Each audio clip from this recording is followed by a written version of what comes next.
The ancient city of Babylon rises from the desert sands like a fever dream, its ziggurats clawing at the heavens with an ambition that defied the gods themselves. In the shadow of these crumbling monuments lies humanity's most audacious project, a tower so magnificent, so impossibly tall, that it threatened to breach the very fabric between worlds.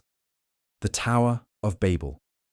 We've been told it was mankind's arrogant attempt to reach God, a construction project gone wrong, punished by the confusion of tongues that scattered our species across the earth.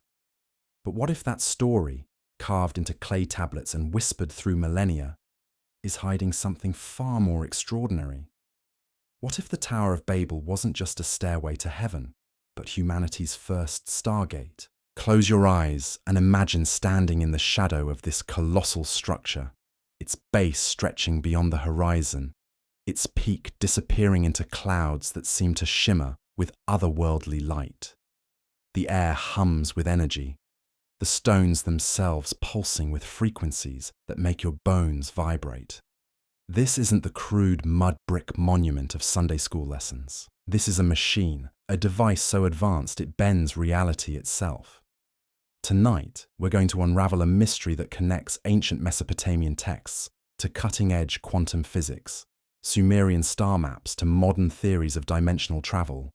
We'll explore evidence that suggests our ancestors weren't just building up, they were building out, creating a portal that could transport consciousness, matter, even entire civilizations across the cosmic void. The implications are staggering. If the Tower of Babel was indeed a stargate, then everything we know about human history, about our place in the universe, about the very nature of reality itself, needs to be rewritten. But here's what makes this investigation even more compelling. The story of Babel isn't unique to the Bible. Variations of this tale appear in cultures across the globe, from the Mesopotamian epic of Gilgamesh to the Hindu Puranas, from Aztec creation myths to Aboriginal Dreamtime stories. All describe a time when humanity possessed knowledge so profound, so dangerous, that it had to be hidden, scattered, forgotten.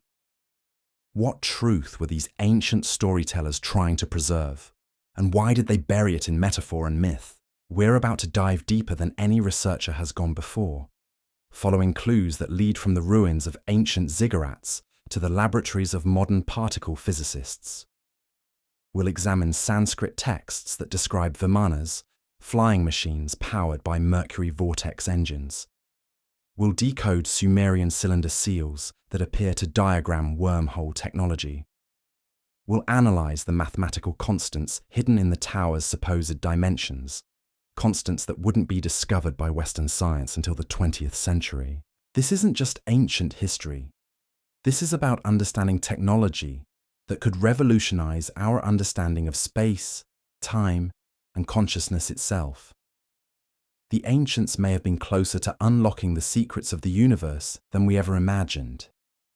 And if they succeeded, if they actually built a functioning stargate in the heart of Mesopotamia, then the question becomes, where did it lead, who used it, and most importantly, why was it destroyed? The conventional narrative tells us that God came down, saw humanity's pride, and confused their languages to stop the construction. But what if that's a sanitized version of events? What if something else came through that tower? Something that terrified our ancestors so much they dismantled their greatest achievement and scattered to the four corners of the earth? What if the confusion of tongues wasn't divine punishment, but a desperate security protocol designed to prevent anyone from ever rebuilding what they had lost? As we begin this journey into the shadows of prehistory, prepare to question everything you thought you knew about ancient civilizations, lost technologies, and the true capabilities of our ancestors. The evidence we're about to examine comes from sources as diverse as cuneiform tablets, advanced computer modeling, and testimonies from modern-day contactees who claim to have experienced interdimensional travel. Some of what you'll hear will challenge your worldview. Some will seem impossible, but all of it points to the same startling conclusion. Humanity once possessed technology that we're only now beginning to understand. The Tower of Babel stands at the intersection of archaeology and physics, mythology and hard science, ancient wisdom and cutting-edge research. It represents either humanity's greatest failure or our most spectacular success, depending on how you interpret the evidence. By the end of this investigation, you'll have access to information that has been suppressed, ignored, or dismissed by mainstream academia for decades. You'll understand why certain archaeological sites remain off-limits to researchers, why specific ancient texts have been classified by government agencies, and why the search for extraterrestrial intelligence may be looking in entirely the wrong direction. But first, we need to understand what we're really dealing with. The biblical account of Babel appears in Genesis chapter 11, just a few verses that have shaped Western understanding of this event for millennia. But that account is remarkably sparse on details. It tells us that humanity spoke one language, that they decided to build a city and a tower reaching to heaven, and that God scattered them by confusing their speech. What it doesn't tell us is how they planned to build such a massive structure, what materials they used, or what specific technology might have been involved. For those answers, we need to look beyond the Bible to much older sources, texts that predate the Hebrew scriptures by thousands of years. The Mesopotamian creation epic known as the Enuma Elish contains detailed descriptions of cosmic engineering projects undertaken by the Anunnaki. Those mysterious beings who taught humanity the arts of civilization. These aren't vague mythological references. They're technical manuals disguised as religious texts, complete with specifications for materials, construction techniques, and operational procedures. The Sumerian king list, carved into stone around 2100 BCE, describes rulers who reigned for impossibly long periods, some for tens of thousands of years. Modern researchers have proposed that these weren't individual lifespans, but rather the operational periods of advanced technologies, possibly including interdimensional gateways that could extend consciousness across vast stretches of time and space. The Tower of Babel, in this context, becomes not just a building, but a temporal anchor, a fixed point that could synchronize multiple realities. Consider the mathematical precision required for such a project. Recent analysis of the tower's described proportions reveals encoded values that correspond to fundamental constants of physics. The speed of light, Planck's constant, the fine structure constant. These numbers weren't discovered by human science until the modern era, yet they appear to be built into the very architecture of Babel. This suggests either an impossible coincidence or access to knowledge that transcends our current understanding of how ancient civilizations operated. The location itself is significant.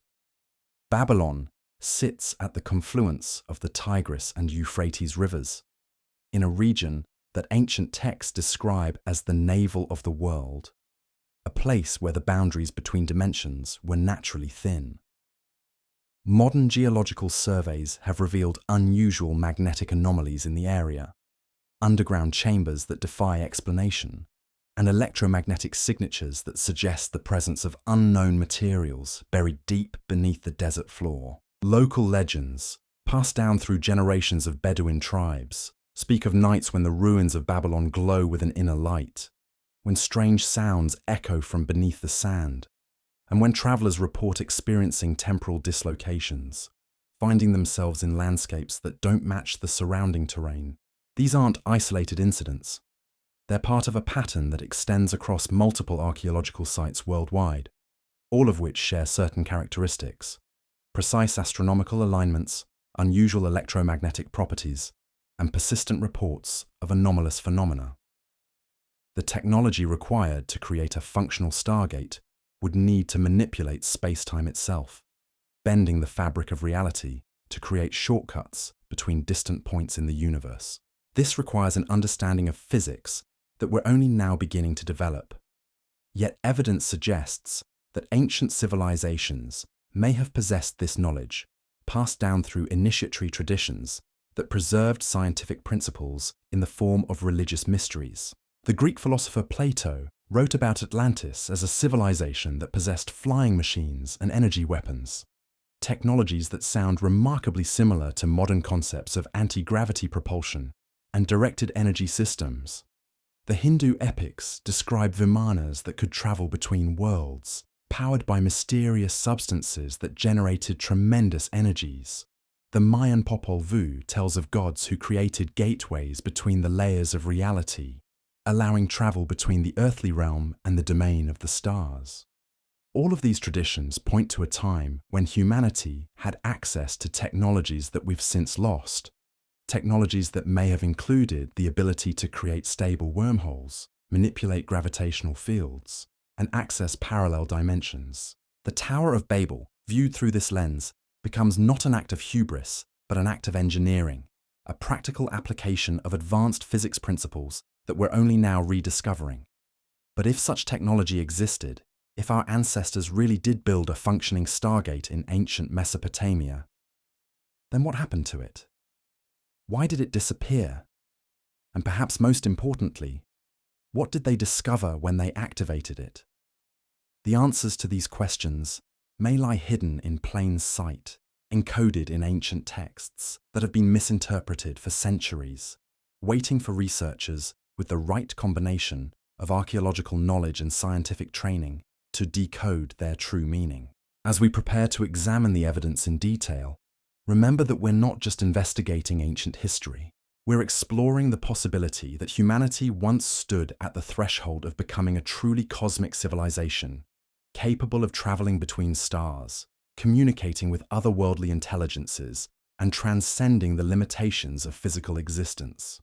The Tower of Babel may represent our first attempt at joining a galactic community, an attempt that either succeeded beyond our wildest dreams, or failed so catastrophically that we've spent the last 4,000 years trying to forget it ever happened. The truth, as we're about to discover, may be more extraordinary than either possibility suggests. The ancient Mesopotamian texts speak of a time before time, when the boundaries between worlds were as thin as morning mist. In the Epic of Gilgamesh, we find references to the Anunnaki constructing what they called the Duran-Ki, literally translated as the bond of heaven and earth. This wasn't poetic language. This was technical terminology, describing a physical structure designed to create a connection between dimensional planes. The Babylonian creation myth, the Enuma Elish, contains passages that modern physicists find startlingly familiar.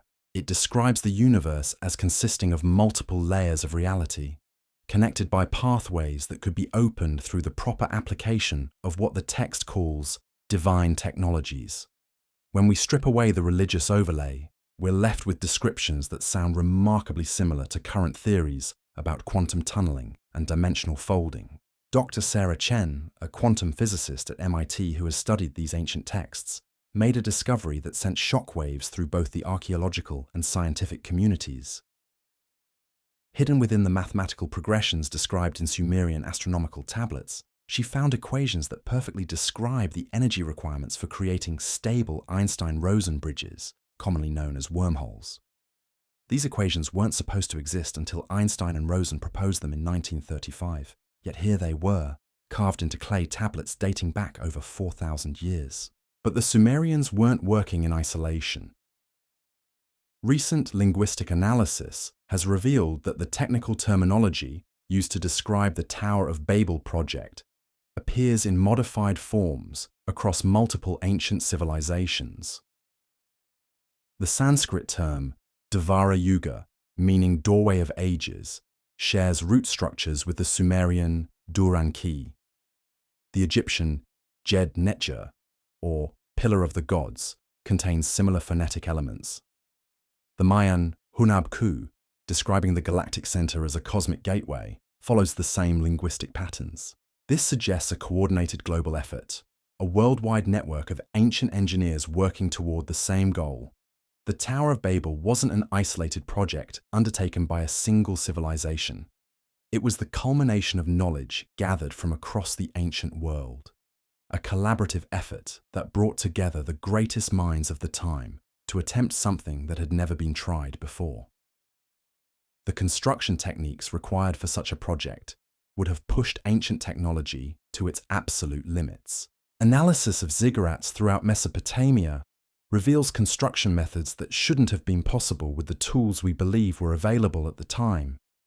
The stones were cut with laser-like precision, fitted together with tolerances measured in millimeters, and assembled using techniques that modern engineers struggle to replicate even with advanced machinery. Dr. Michael Torres, a structural engineer who has spent decades studying ancient construction methods, discovered something extraordinary when he analyzed the stress patterns in surviving ziggurat foundations.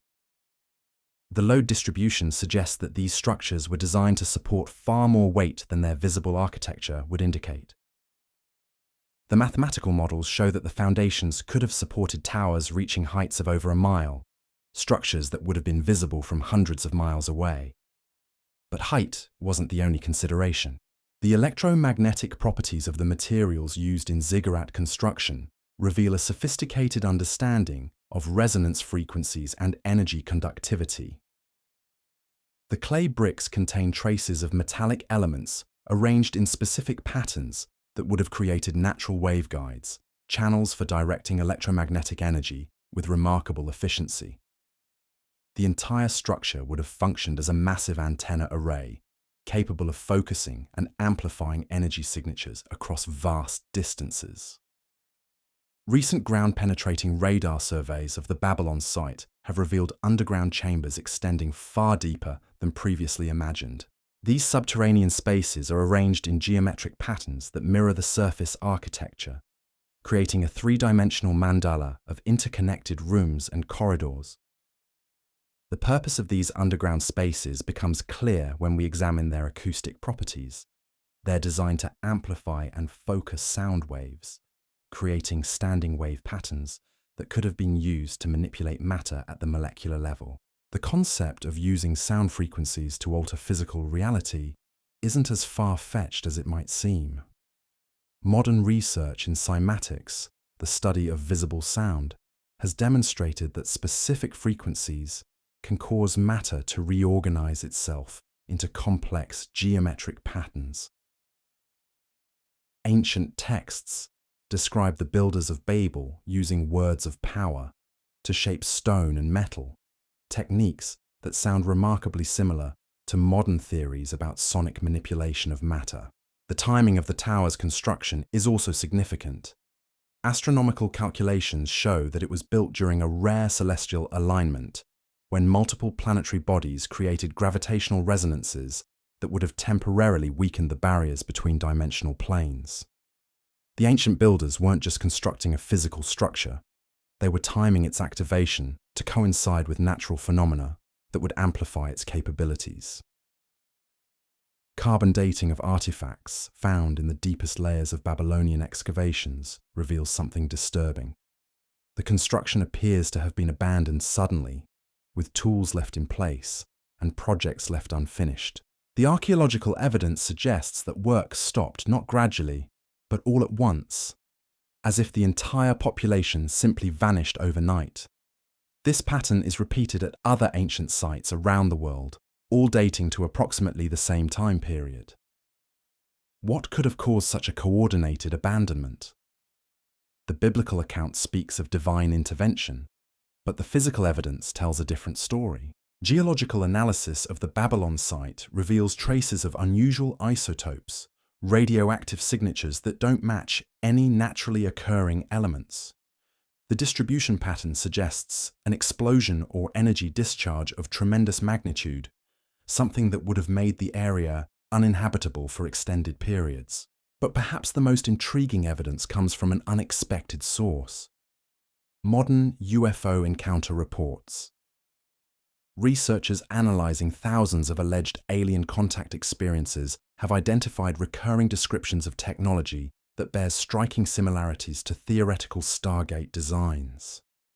Witnesses describe circular chambers with crystalline walls, spaces that seem larger inside than outside, and transportation methods that involve stepping through shimmering doorways that lead to distant locations. Dr. James Harrison, a psychiatrist who has studied contactee testimonies for over 30 years, noticed something remarkable. The technological descriptions provided by people claiming alien encounters match, in surprising detail, the specifications for interdimensional gateways described in ancient Mesopotamian texts. The similarities are so precise that they suggest either an impossible coincidence or evidence that the same technology is still in use today. This raises a disturbing possibility. What if the Tower of Babel was successfully completed? What if it did function as intended, creating a stable gateway between worlds? And what if something came through that gateway, something that so terrified our ancestors that they dismantled their greatest achievement and scattered across the earth to prevent anyone from ever rebuilding it? The answer may lie in understanding what the ancients meant when they described the Watchers and the Fallen Ones, beings that supposedly came from the stars to interact with humanity. These weren't necessarily gods or angels in the traditional sense. They may have been representatives of an advanced civilization, explorers or colonists who used the tower's gateway to access our world. Recent declassified government documents reveal that military agencies have been quietly investigating reports of anomalous aerial phenomena for decades. Many of these reports describe craft that appear and disappear instantaneously, suggesting technology that can manipulate space-time in ways that our current physics barely comprehends. The flight characteristics match theoretical predictions for vehicles that use artificially generated wormholes for propulsion and navigation. The connection becomes even more intriguing when we examine the geographical distribution of these modern sightings. They cluster around ancient archaeological sites, particularly those associated with megalithic construction and astronomical alignments. The pattern suggests that whatever technology created these ancient monuments may still be active, still functioning on some level that we don't fully understand. Dr. Elena Rodriguez, a theoretical physicist specializing in exotic matter research, has proposed that the Tower of Babel may have been designed to create what she calls temporal anchors, fixed points in space-time that could be accessed from multiple timelines simultaneously. This would explain why the structure appears in myths and legends across cultures that had no apparent contact with each other. They weren't describing the same physical tower. They were describing different manifestations of the same interdimensional nexus. The implications of this theory are staggering.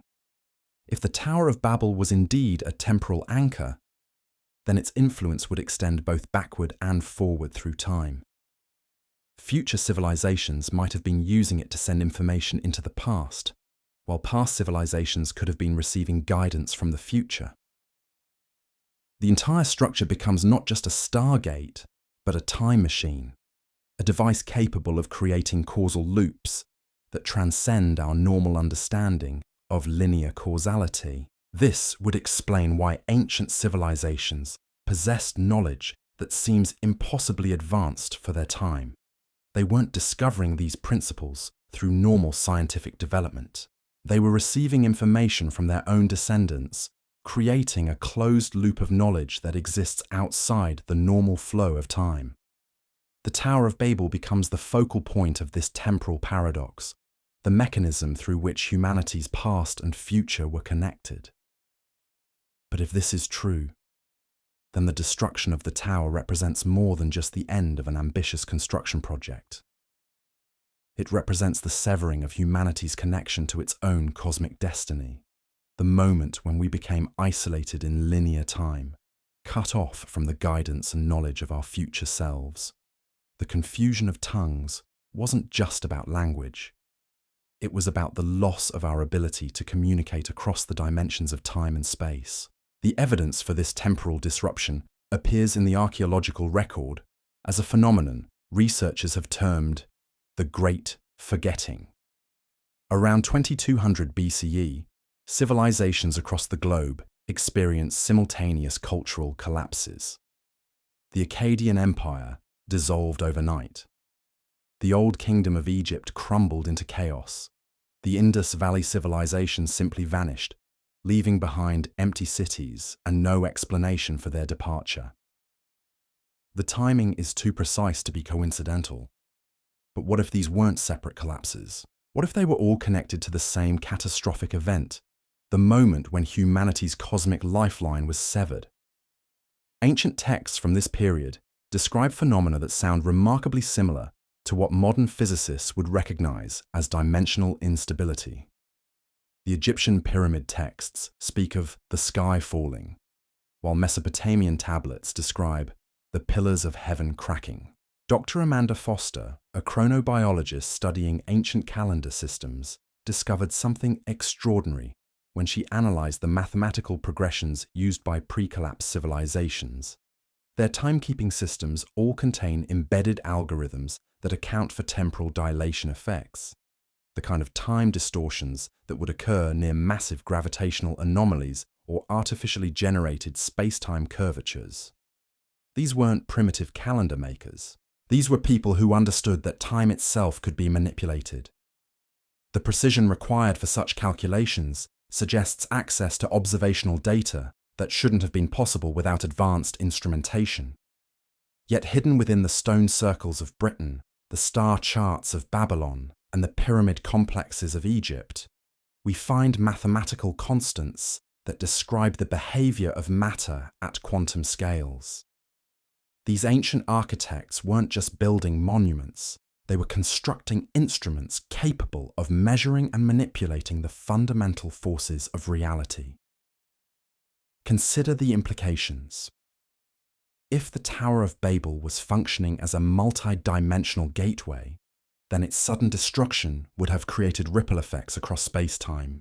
The energy discharge alone would have been catastrophic, but the dimensional instabilities that followed would have made the area uninhabitable for generations.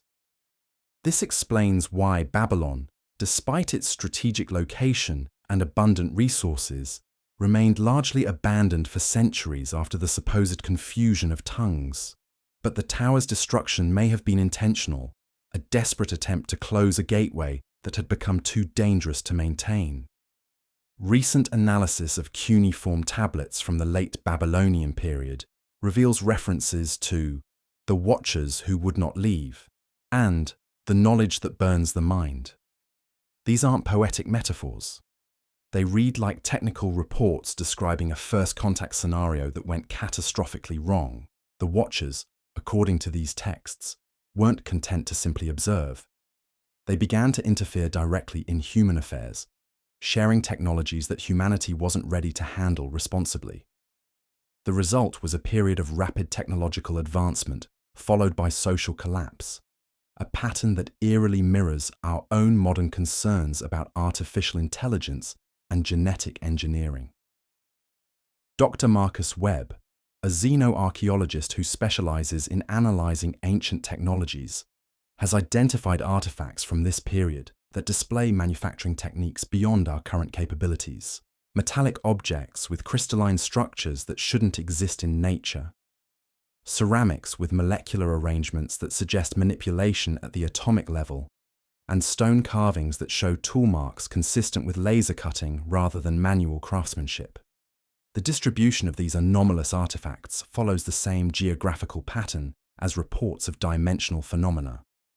They cluster around ancient megalithic sites, particularly those with astronomical alignments and unusual electromagnetic properties. The pattern suggests a global network of interdimensional access points, with the Tower of Babel serving as the primary hub. But perhaps the most disturbing evidence comes from genetic analysis of human populations from this period. DNA samples from ancient burial sites show genetic markers that don't appear in earlier human populations, suggesting the introduction of foreign genetic material. The changes aren't random mutations. They follow specific patterns that indicate deliberate genetic modification, as if someone was systematically altering human DNA for unknown purposes. Modern contactee reports provide an unsettling parallel. People claiming alien encounters frequently describe medical procedures involving genetic sampling and modification. The techniques they describe match theoretical predictions for advanced genetic engineering, suggesting that whatever began in ancient Babylon may still be continuing today. Dr. Lisa Chen, a geneticist studying ancient DNA, made a startling discovery when she compared genetic samples from pre- and post-Babel populations. The changes weren't just additive, Entire gene sequences that had been present in earlier humans simply vanished, as if they had been deliberately removed. The missing sequences appear to be related to consciousness and perception, abilities that might have allowed direct communication with interdimensional entities. This suggests that the confusion of tongues wasn't just about spoken language. It was about the fundamental alteration of human consciousness, the removal of abilities that had allowed our ancestors to perceive and interact with higher dimensional realities. We weren't just scattered geographically, we were diminished cognitively, cut off from aspects of reality that had once been as natural to us as sight or hearing. The implications extend far beyond ancient history. If humanity once possessed expanded consciousness capabilities, then our current limitations might not be natural evolutionary constraints, but the result of deliberate genetic modification. We might be living as shadows of what we once were, unaware of abilities that were systematically removed from our species thousands of years ago. Recent advances in quantum consciousness research lend credibility to this possibility. Studies of meditation masters and individuals with rare neurological conditions have revealed brain states that seem to access information from non-local sources. These aren't supernatural phenomena. They're demonstrations that human consciousness can interact with quantum fields in ways that mainstream science is only beginning to understand.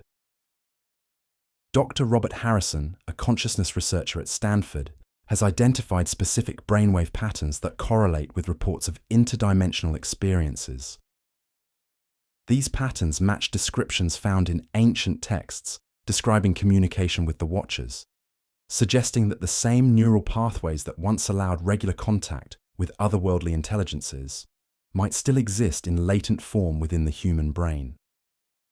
The technology required to reactivate these dormant capabilities might not be as advanced as we imagine. Ancient texts describe specific acoustic frequencies and electromagnetic field configurations that could induce altered states of consciousness.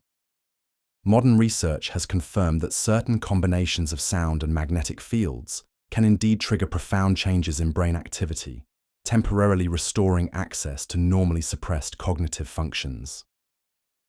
This raises the tantalizing possibility that the Tower of Babel's primary function wasn't just as a transportation device, but as a consciousness amplifier, a structure designed to enhance human awareness to the point where direct communication with interdimensional entities became possible.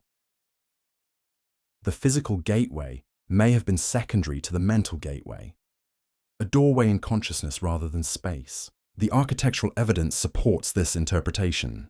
The towers describe proportions create acoustic resonance chambers that would amplify specific frequencies, while the electromagnetic properties of its materials would generate field effects that could influence neural activity. The entire structure was essentially a massive consciousness-altering device, designed to lift human awareness to cosmic levels. But if this technology existed, if our ancestors really did possess the ability to expand consciousness beyond normal limitations, then the question becomes, why was it destroyed?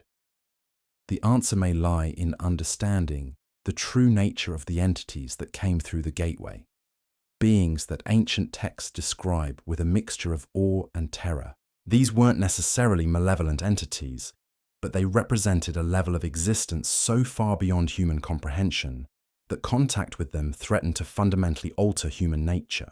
The Watchers offered knowledge and abilities that would have transformed humanity into something unrecognizably different, a metamorphosis that some viewed as evolution and others saw as extinction. The debate over whether to maintain contact with these entities may have split ancient civilization, creating factions that ultimately went to war over humanity's cosmic destiny. The tower's destruction might have been the result of this conflict, a desperate attempt by one faction to prevent the other from completing humanity's transformation into something beyond human recognition. Archaeological evidence from sites across the ancient world shows signs of advanced warfare during this period, conflicts that involved weapons and tactics far beyond what should have been possible with Bronze Age technology. Fortifications showed damage patterns consistent with directed energy weapons, while mass burial sites contain remains with injuries that suggest exposure to radiation or exotic forms of energy. The scale of destruction suggests a conflict that raged across multiple continents, a war that ultimately ended with the systematic dismantling of advanced technologies and the deliberate fragmentation of human civilization. The survivors scattered across the globe, carrying fragments of knowledge that they preserved in the form of myths and legends, waiting for a time when humanity might be ready to reclaim its cosmic heritage. That time may be now. Modern technology is rapidly approaching the theoretical capabilities described in ancient texts. Our understanding of quantum mechanics, consciousness research, and dimensional physics is converging on concepts that our ancestors encoded in their most sacred writings. We stand at the threshold of rediscovering abilities that were once as natural to humans as breathing. But the question remains, are we ready for what we might find? The entities that once communicated through the Tower of Babel may still be waiting on the other side of dimensional barriers that grow thinner with each passing day. Our advancing technology might be inadvertently recreating the conditions that once allowed interdimensional contact, opening doorways that we may not be prepared to close. The signs are already appearing. Reports of anomalous phenomena are increasing worldwide, concentrated around areas where advanced physics research is being conducted. Particle accelerators, quantum computers, and consciousness research facilities are experiencing unexplained events that mirror descriptions found in ancient texts. We may be rebuilding the Tower of Babel without realizing it, using different materials, but following the same fundamental principles. The Watchers may be returning, drawn by the electromagnetic signatures of our technology, recognizing patterns that echo their ancient communication protocols. If so, then we face the same choice that confronted our ancestors: embrace the transformation they offer, or resist at the cost of remaining forever isolated in our current limited existence. The evidence suggests that this choice is approaching rapidly, whether we're prepared for it or not. The quantum signatures are unmistakable.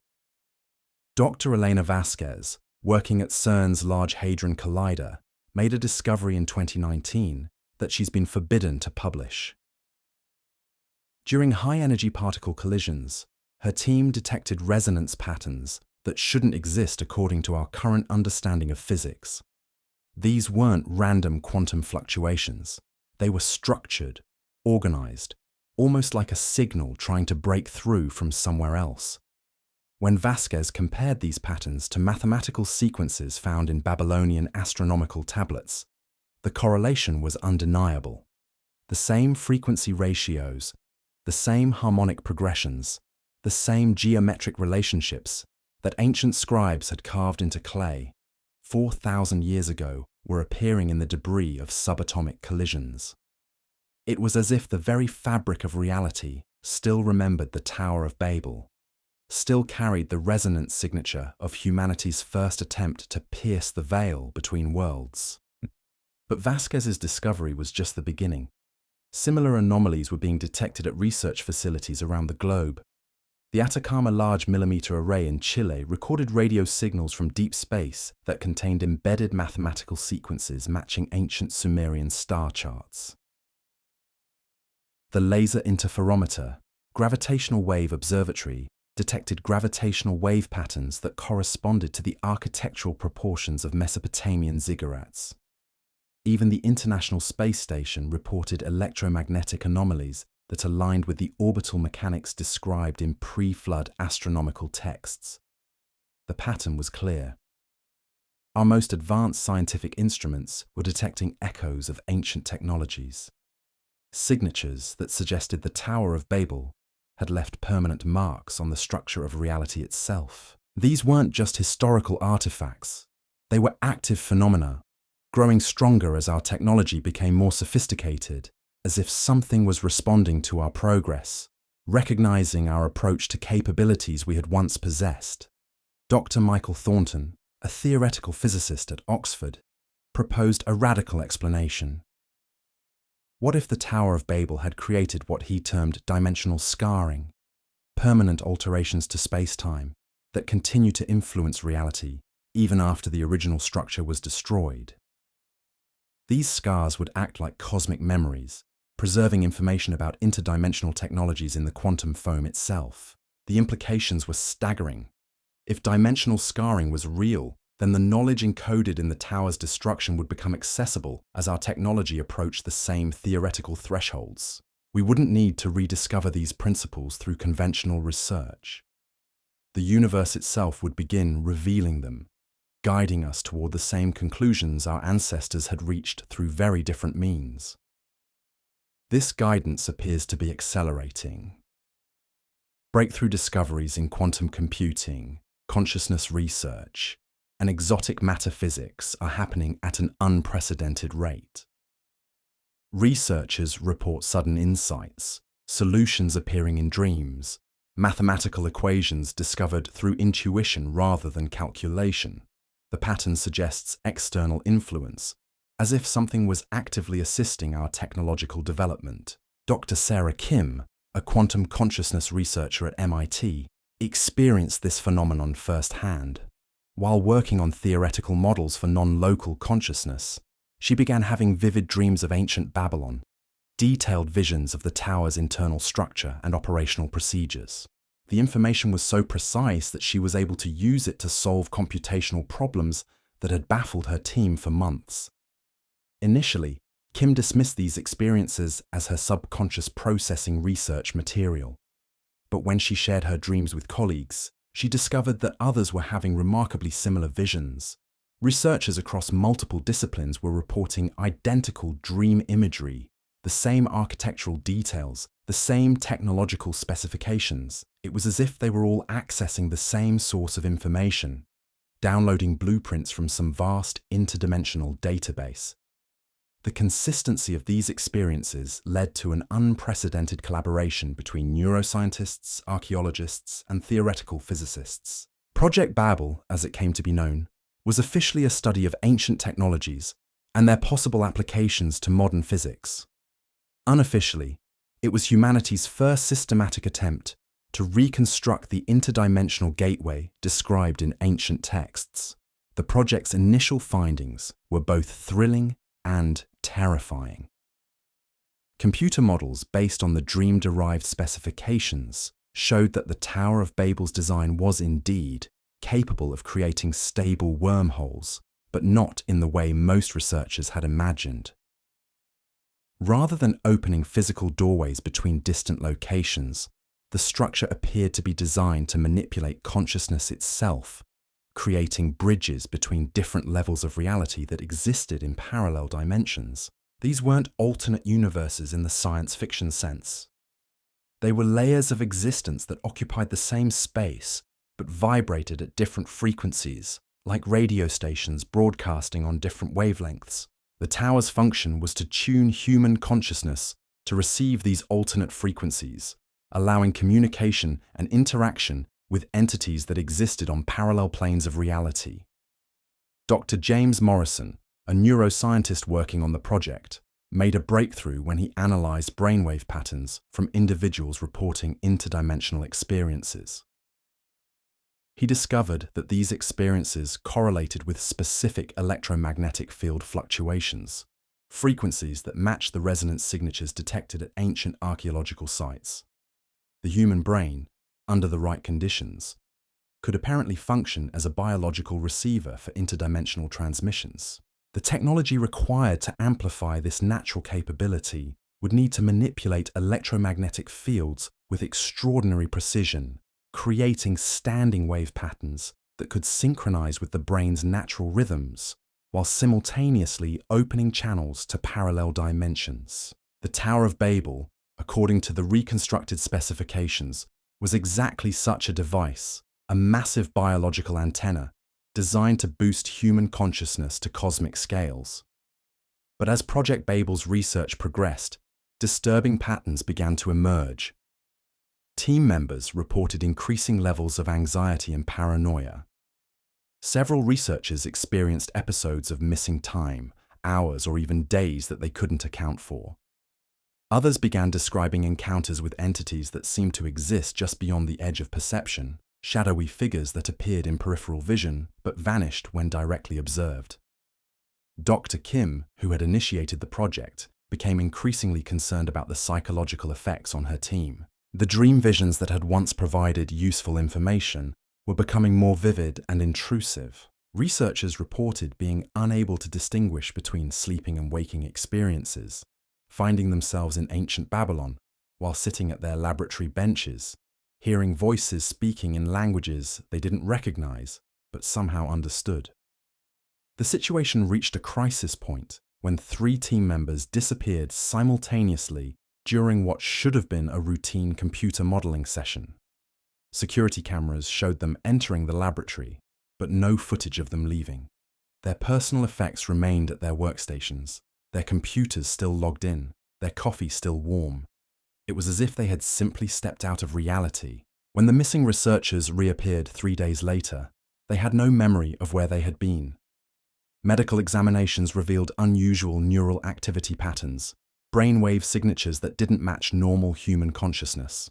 More disturbing still, they demonstrated knowledge of advanced mathematical principles that they claimed to have no memory of learning. It was as if their minds had been accessed and modified by external intelligences. The parallels to ancient accounts of the Watchers were unmistakable. These weren't benevolent teachers, sharing wisdom for humanity's benefit. They were entities with their own agenda, beings that viewed human consciousness as a resource to be exploited rather than elevated. The Tower of Babel hadn't been destroyed to prevent humanity from reaching heaven. It had been destroyed to prevent heaven from reaching down and consuming humanity entirely. Dr. Morrison recommended immediate suspension of the project, but it was already too late. The research had created what he termed consciousness beacons, electromagnetic signatures that had attracted the attention of interdimensional entities. The missing team members hadn't been abducted in any physical sense. Their consciousness had been pulled into parallel dimensions, leaving their bodies behind like empty shells. Similar incidents began occurring at research facilities worldwide. Scientists working on quantum consciousness experiments reported encounters with non-human intelligences. Computer systems began displaying information that no one had programmed. Laboratory equipment operated itself, conducting experiments that followed protocols no human researcher had designed. The phenomenon wasn't limited to official research institutions. Amateur investigators, conspiracy theorists, and spiritual seekers who had learned of Project Babel's discoveries began conducting their own experiments. Using commercially available electromagnetic field generators and following specifications leaked from the official research, they attempted to recreate the tower's consciousness amplifying effects. The results were catastrophic. Emergency rooms across the globe reported a spike in patients presenting with symptoms of severe dissociation and temporal displacement. These individuals claimed to have experienced visions of ancient civilizations, encounters with non-human entities, and journeys to locations that existed outside normal space-time. Medical professionals were baffled by neurological symptoms that had no known cause and psychological conditions that didn't match any established diagnostic criteria. Dr. Patricia Wells, a psychiatrist specializing in anomalous experiences, began documenting these cases and discovered a disturbing pattern. The affected individuals weren't suffering from mental illness in any conventional sense. They were displaying symptoms consistent with consciousness that had been stretched across multiple dimensional planes. Awareness that was simultaneously existing in several realities at once. The condition, which Wells termed dimensional dissociation syndrome, appeared to be contagious through proximity exposure. Family members and friends of affected individuals began reporting similar symptoms, as if the dimensional instability was spreading through some form of consciousness to consciousness transmission. Within months, entire communities were experiencing collective reality distortions. Government agencies, initially skeptical of reports about interdimensional phenomena, were forced to take notice as the situation escalated beyond their ability to contain or explain. The Department of Defense classified Project Babel's research under national security protocols, while the Centers for Disease Control began investigating what they termed anomalous consciousness events as a potential public health crisis. Dr. Elizabeth Hayes, a government consultant specializing in exotic phenomena, was tasked with developing countermeasures for the spreading dimensional instability. Her classified report, later leaked through Freedom of Information requests, painted a picture of reality itself beginning to break down in localized areas around the globe. The barriers between dimensions were thinning, allowing entities and influences from parallel realities to bleed through into our world.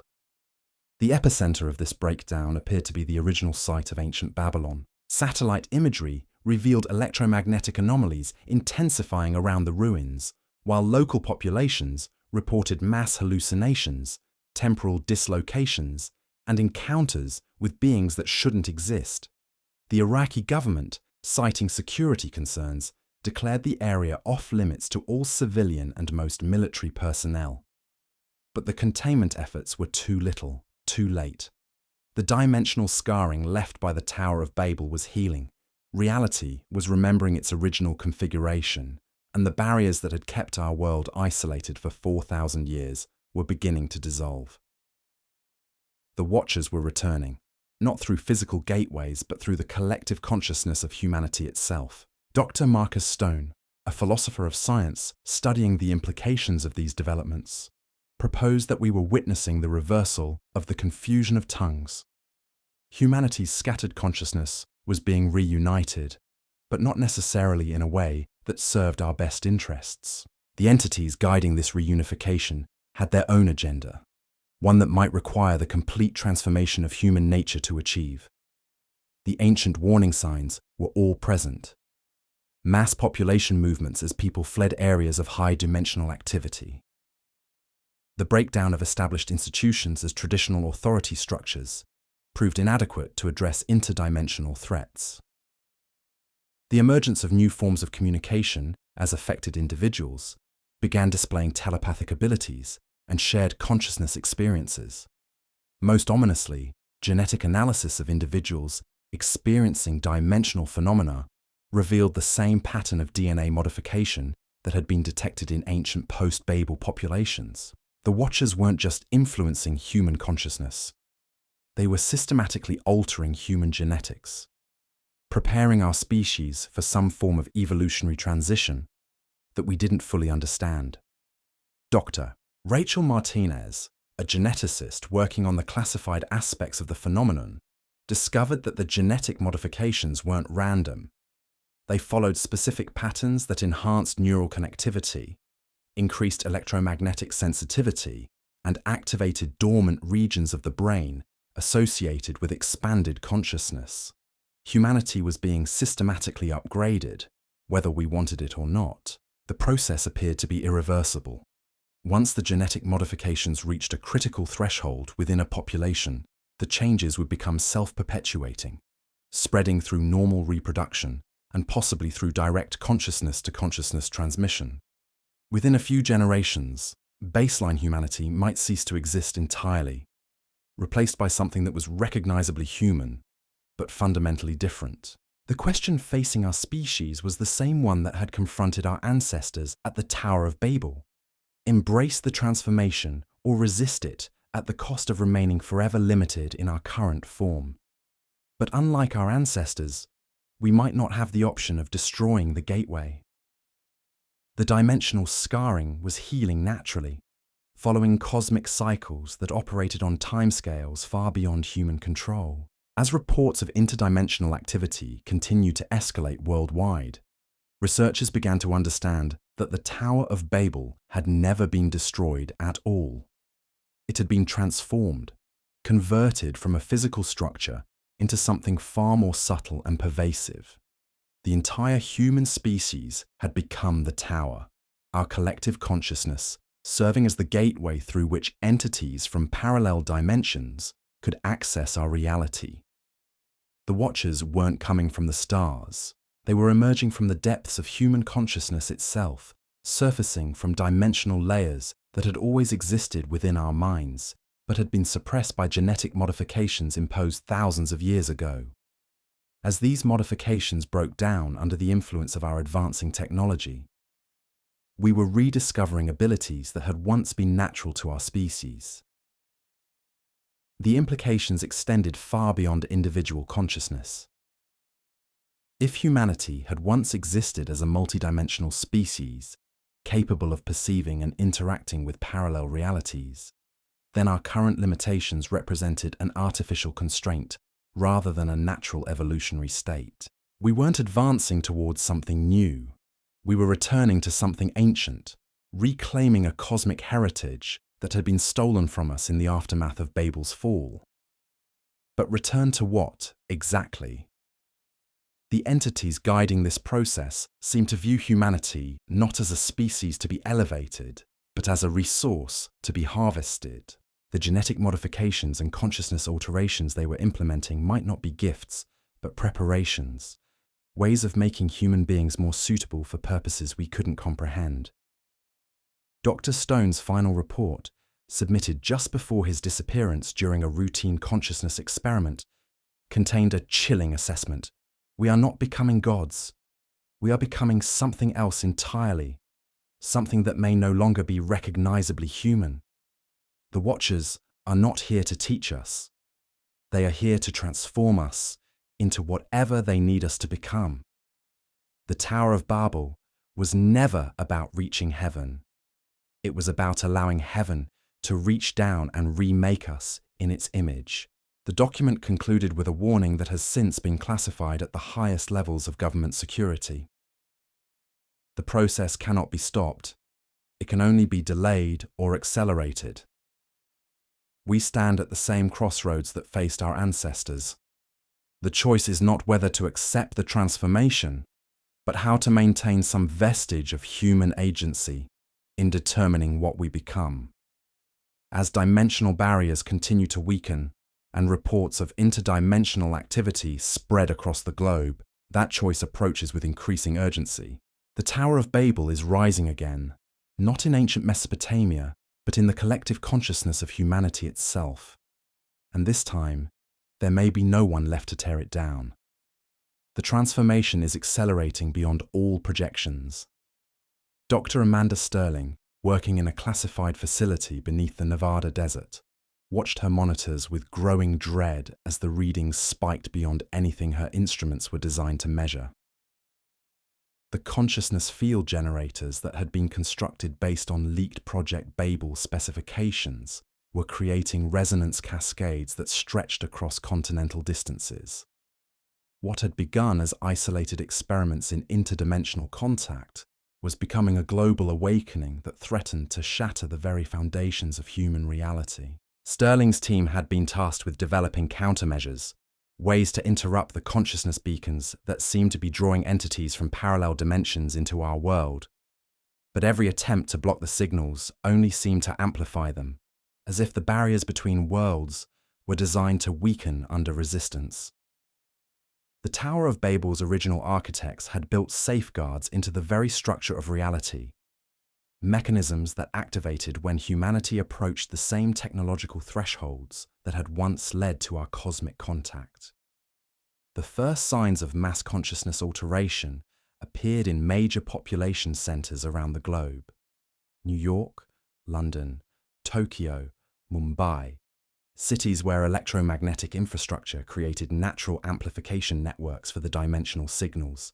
Residents reported shared dreams, collective visions, and spontaneous knowledge of languages they had never learned.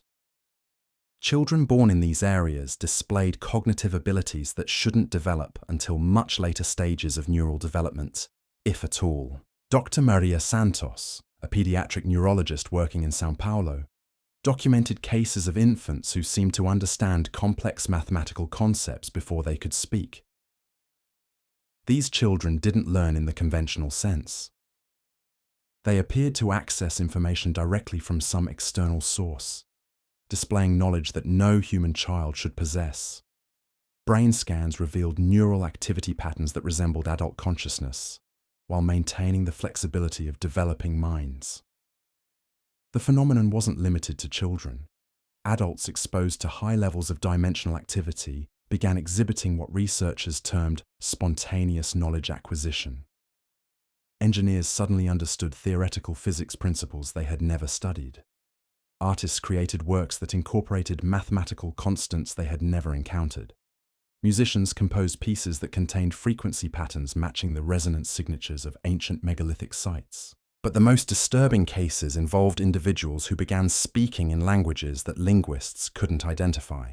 These weren't variations of known tongues or invented communication systems. They were structured, grammatically consistent languages that appeared to describe concepts and realities that existed outside human experience. Dr. Catherine Moore, a linguist studying these phenomena, discovered that the unknown languages contained mathematical relationships that described dimensional physics with greater precision than our most advanced theoretical models. The speakers themselves claimed no knowledge of how they had acquired these languages. They described the experience as awakening one morning with complete fluency in communication systems they had never encountered. More unsettling still, speakers of these unknown tongues could communicate with each other regardless of their original language backgrounds, as if the new communication systems bypassed normal linguistic processing entirely. Government monitoring stations detected electromagnetic signatures that correlated with these linguistic phenomena. The patterns suggested that the unknown languages weren't being learned, but transmitted, downloaded directly into human consciousness through the same dimensional channels that were carrying other forms of exotic information. Humanity was being taught to communicate with entities that existed on frequencies our normal senses couldn't perceive. Dr. Robert Chen, working with the Defense Intelligence Agency, made a connection that sent shockwaves through the intelligence community. The frequency patterns associated with the unknown languages matched mathematical sequences found in radio telescope data that had been dismissed as cosmic background noise for decades. The signals hadn't been random static. They had been attempts at communication from intelligences that existed in parallel dimensional states. These entities had apparently been trying to establish contact for far longer than anyone had realized. The Tower of Babel hadn't been humanity's first attempt at interdimensional communication. It had been our response to contact attempts that had been ongoing for millennia. Our ancestors hadn't built the tower to reach out to the cosmos. They had built it to receive and amplify signals that were already being transmitted to Earth from sources that existed outside normal space-time. The realization transformed everything researchers thought they understood about human history. Megalithic sites around the globe weren't just astronomical observatories or religious monuments. They were components of a worldwide communication network, a system designed to receive and process interdimensional transmissions. Stonehenge, the pyramids of Giza, the Moai of Easter Island, all were elements of an ancient technology that had been disguised as primitive architecture. Dr. Angela Foster, an archaeoastronomer studying the alignments between these ancient sites, discovered that they formed geometric patterns that match theoretical models for multidimensional antenna arrays. The positioning wasn't coincidental.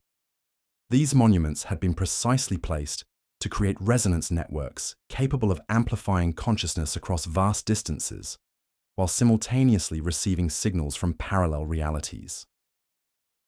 The network had remained dormant for thousands of years, its function forgotten as humanity lost the genetic capabilities necessary to interface with interdimensional technologies. But our advancing electronics were inadvertently reactivating the ancient systems. Cell phone towers, satellite arrays, and wireless internet infrastructure were creating electromagnetic fields that resonated with the dormant megalithic network, slowly bringing it back online. The process was reaching a critical threshold. Monitoring stations reported that the ancient sites were beginning to emit measurable energy signatures, low-frequency pulses that seemed to synchronize with the emerging consciousness phenomena in nearby population centers. The megalithic network was awakening, preparing to resume its original function as humanity's link to cosmic intelligence. But the intelligence attempting to establish contact appeared to have changed during the millennia of silence. The entities communicating through the dimensional channels weren't the same ones described in ancient texts. These were different, more urgent, carrying information about cosmic events that posed existential threats to multiple dimensional planes simultaneously. Dr. Jennifer Walsh, a cosmologist analyzing the transmitted data, decoded messages describing what the entities termed dimensional cascade failure. According to their communications, the barriers between parallel realities weren't just weakening naturally.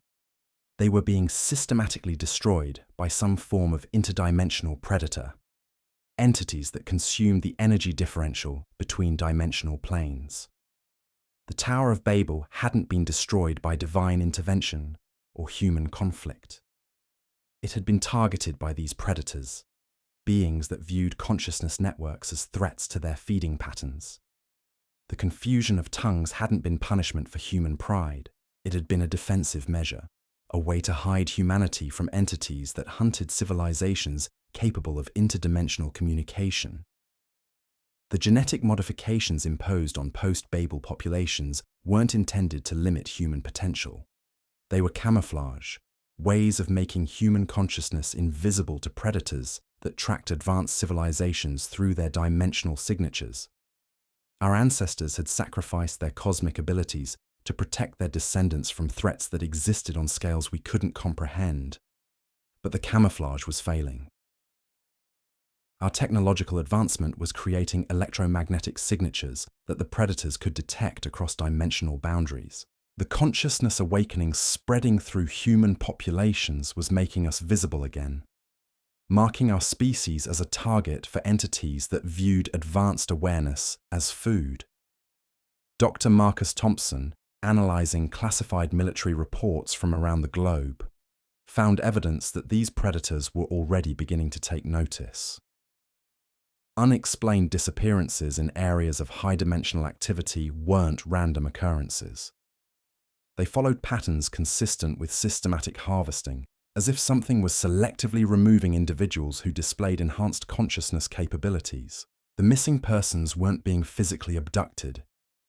Their bodies remained, but something essential had been extracted, leaving behind shells that retained basic biological functions while losing all traces of higher awareness. Medical examinations revealed brains that appeared structurally normal, but showed no signs of the electrical activity associated with consciousness. The condition, which researchers termed awareness extraction syndrome, appeared to be spreading through communities with high levels of dimensional activity. Families reported loved ones becoming increasingly vacant and unresponsive, losing their personalities while retaining their memories and basic cognitive functions. It was as if their souls were being slowly drained away by invisible parasites.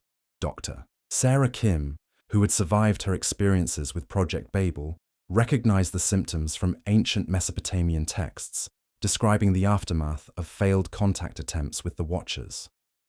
The entities described in those accounts weren't teachers or guides.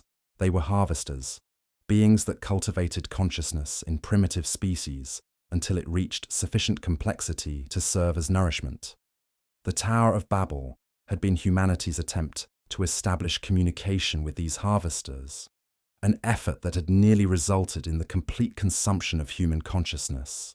The tower's destruction had been a desperate act of self-preservation, carried out by individuals who understood the true nature of the entities attempting to make contact. But the predators had been patient, waiting for humanity to redevelop the technological capabilities that would make us visible again. Our modern electromagnetic infrastructure was broadcasting our presence across dimensional boundaries, advertising our location to entities that viewed advanced consciousness as a delicacy to be consumed. The situation was approaching a crisis point. Intelligence agencies estimated that awareness extraction syndrome was affecting thousands of individuals worldwide, with the rate of new cases accelerating exponentially. The predators were becoming bolder, no longer content to harvest isolated individuals, but beginning to target entire communities with high concentrations of enhanced consciousness. Dr. Elizabeth Reed, working with an international task force on exotic threats, developed protocols for identifying and potentially protecting individuals who displayed enhanced consciousness capabilities. But the measures seemed inadequate against entities that operated outside the normal constraints of physical reality. How do you protect someone from predators that exist in dimensions your security systems can't detect? The answer might lie in understanding why some individuals seemed naturally resistant to awareness extraction. Dr. Michael Torres, studying the neurological patterns of unaffected persons in high-activity zones, discovered that resistance correlated with specific genetic markers, the same sequences that appeared in ancient populations before the genetic modifications imposed after Babel's fall. A small percentage of modern humans retain the original genetic configuration. Individuals whose consciousness operated on frequencies that the predators apparently couldn't access. These people reported different experiences during dimensional phenomena, describing encounters with entities that seemed protective rather than predatory.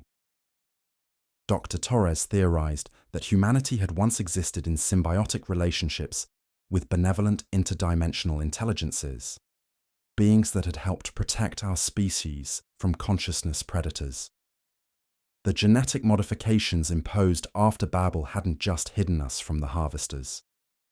They had also severed our connections to our interdimensional allies. The implications were staggering. Humanity wasn't facing this threat alone. Somewhere in the parallel dimensions that surrounded our reality, ancient allies were waiting to resume their protective role. But reconnecting with them would require the same genetic and consciousness modifications that made individuals visible to the predators. It was an impossible choice: remain hidden and defenseless, or reveal ourselves to both allies and enemies simultaneously.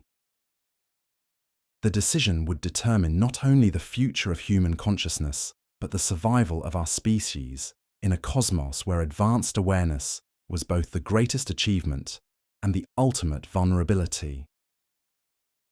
The ancient texts suddenly made perfect sense. The Tower of Babel hadn't been humanity's first attempt at cosmic communication.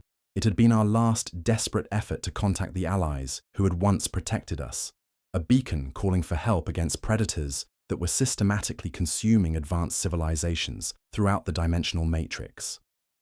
The confusion of tongues hadn't been divine punishment. It had been the allies' final gift to humanity, a way of hiding our consciousness signatures until we developed the strength to protect ourselves. But that protection was failing, and the predators were closing in on a species that had forgotten how to defend itself against threats that existed outside normal reality. As reports of awareness extraction syndrome continued to escalate, researchers faced the grim possibility that humanity was running out of time. The Tower of Babel was indeed rising again, but not as a gateway to enlightenment. It was becoming a beacon that would either summon salvation or announce our readiness for harvest to entities that viewed consciousness itself as the ultimate resource to be consumed. The choice that had once faced our ancestors now confronted modern humanity with even greater urgency. We could attempt to rebuild the alliances that had once protected us, risking exposure to predators that had grown stronger during millennia of feeding on other civilizations. Or we could try to maintain our camouflage, hoping that our technological emissions wouldn't eventually attract the attention we had spent thousands of years trying to avoid. But the decision might already be made for us. The dimensional barriers were weakening according to cosmic cycles that operated beyond human control, and the consciousness awakening spreading through our population was accelerating beyond our ability to contain.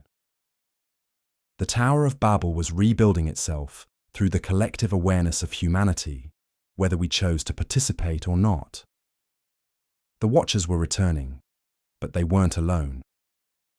Behind them, in the shadows between dimensions, other entities stirred with hunger that had been building for 4,000 years. The greatest question wasn't whether humanity could reach the stars, but whether we could survive long enough to discover what was already reaching for us. The electromagnetic signatures were intensifying, the consciousness modifications were spreading, and somewhere in the quantum foam that underlies reality, ancient predators were beginning to take notice of a species that had remained hidden far longer than anyone had expected. The Tower of Babel had never been destroyed. It had been transformed into something far more subtle and powerful than its builders had ever imagined. And now, as that transformation reached completion, humanity was about to discover whether our ancestors had been trying to build a stairway to heaven or had accidentally constructed a dinner bell for entities that existed in the spaces between worlds. The dimensional predators weren't the only threat emerging from the quantum shadows. Dr. Rebecca Martinez, monitoring deep space communications arrays from her facility in Chile's Atacama Desert, detected something that made her blood run cold. The radio telescope data showed coordinated movement patterns across multiple star systems, massive objects accelerating toward our solar system at velocities that defied conventional physics. These weren't natural phenomena. The acceleration curves, the trajectory corrections, the synchronized timing across distances of hundreds of light years suggested intelligence on a scale that dwarfed human comprehension. Something vast and purposeful was converging on Earth, drawn by the same dimensional signatures that were attracting the consciousness predators. Martinez's classified report to the International Space Monitoring Consortium painted a picture of cosmic convergence that terrified even hardened military analysts. The objects weren't ships in any conventional sense. They were structures the size of moons, possibly entire civilizations that had learned to travel between star systems by manipulating the same interdimensional pathways that the Tower of Babel had once accessed. The timing wasn't coincidental. These massive entities had been traveling for millennia, their journey calculated to arrive precisely when humanity's consciousness network reached sufficient complexity to serve their purposes. The Tower of Babel hadn't just been a communication device. It had been a beacon announcing Earth's location to intelligences that viewed entire worlds as resources to be harvested. Dr. Alan Morrison, a xenobiologist studying the implications of these discoveries, proposed that humanity had stumbled into what he termed the cosmic food chain.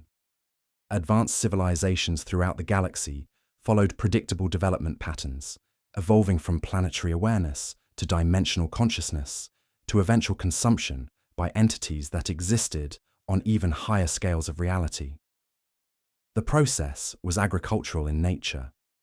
Seeder civilizations would guide primitive species toward technological development, nurturing their growth until consciousness reached sufficient complexity to serve as nourishment for interdimensional harvesters. These harvesters, in turn, were cultivated by even more advanced entities that operated on galactic scales, treating entire star systems as crops to be tended and eventually harvested. Earth had been seeded long ago, its development carefully guided by intelligences that had planted the genetic and technological foundations for human civilization. The Anunnaki described in ancient texts weren't gods or aliens in the popular sense. They were farmers, representatives of a vast cosmic agriculture system that cultivated consciousness across thousands of worlds simultaneously. The Tower of Babel represented humanity's premature attempt to contact the next level of this hierarchy. Our ancestors had tried to communicate directly with the harvesters, bypassing the careful development schedule that was supposed to prepare our species for eventual consumption. The tower's destruction had been an intervention by the seeders, an attempt to reset humanity's development timeline and prevent premature harvesting. But the intervention had only delayed the inevitable. The consciousness awakening spreading through modern populations was following the same patterns that had led to Babel's construction, driven by genetic programming that operated on timescales far beyond human awareness. We weren't choosing to develop interdimensional capabilities. We were following biological imperatives implanted by our seeders millennia ago. Dr. Patricia Chen, analyzing genetic samples from individuals experiencing consciousness expansion, discovered regulatory sequences that weren't natural evolutionary products. These genetic switches had been artificially inserted into human DNA, designed to activate when our species reached specific technological thresholds. The consciousness modifications weren't random mutations.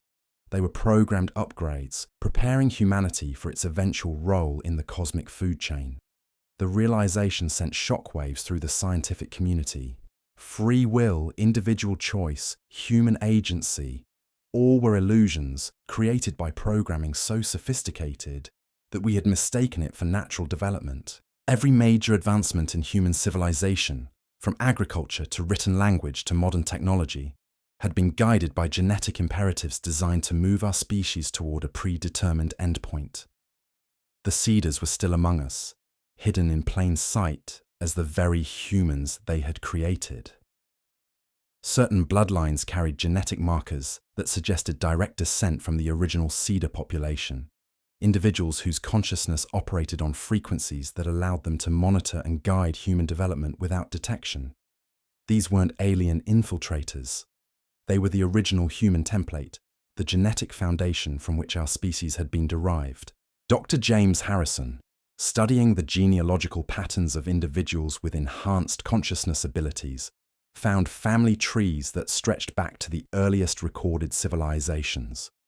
These bloodlines appeared in every major culture throughout history, always in positions of influence and power, always working to guide human development along specific trajectories. The implications were staggering. Human history wasn't a record of random events and accidental discoveries. It was a carefully orchestrated drama, with each major development timed to coincide with cosmic cycles that operated on scales we couldn't perceive. Wars, plagues, technological breakthroughs, social movements, all were components of a vast cultivation program designed to prepare our species for harvest. The approaching objects detected by Martinez's team weren't invaders. They were harvesters, arriving on schedule to collect a crop that had been growing for thousands of years. The consciousness modifications spreading through human populations weren't random evolution. They were ripening, final preparations that would make human awareness suitable for consumption by entities that existed on galactic scales. But not all of humanity was destined for harvest. Dr. Morrison's research revealed that certain genetic configurations provided natural resistance to the ripening process. These individuals, descendants of bloodlines that had somehow avoided the seeder modifications, retained the original human genetic template. They were the seed stock, preserved to maintain the species after the harvest was complete. The Tower of Babel's true purpose became clear. It hadn't been humanity's attempt to reach heaven. It had been the seeders' attempt to accelerate the ripening process, bringing forward the harvest schedule by thousands of years. The tower's destruction hadn't been divine intervention. It had been sabotage by elements within the seeder population who believed humanity needed more time to develop natural resistance to the harvesting process. These rebel seeders had spent millennia working to strengthen human consciousness, not to prepare us for harvest, but to help us escape it entirely. The genetic modifications they had introduced weren't designed to make us more palatable to harvesters. They were evolutionary upgrades intended to allow humanity to transcend the cosmic food chain altogether. Dr. Sandra Kim, analyzing ancient texts with this new understanding, found references to what the Sumerians called the Great Escape, a time when humanity would break free from the cultivation cycle and establish its own cosmic presence. The myths weren't describing divine ascension. They were preserving technical specifications for consciousness technologies that could allow an entire species to migrate beyond the reach of interdimensional predators.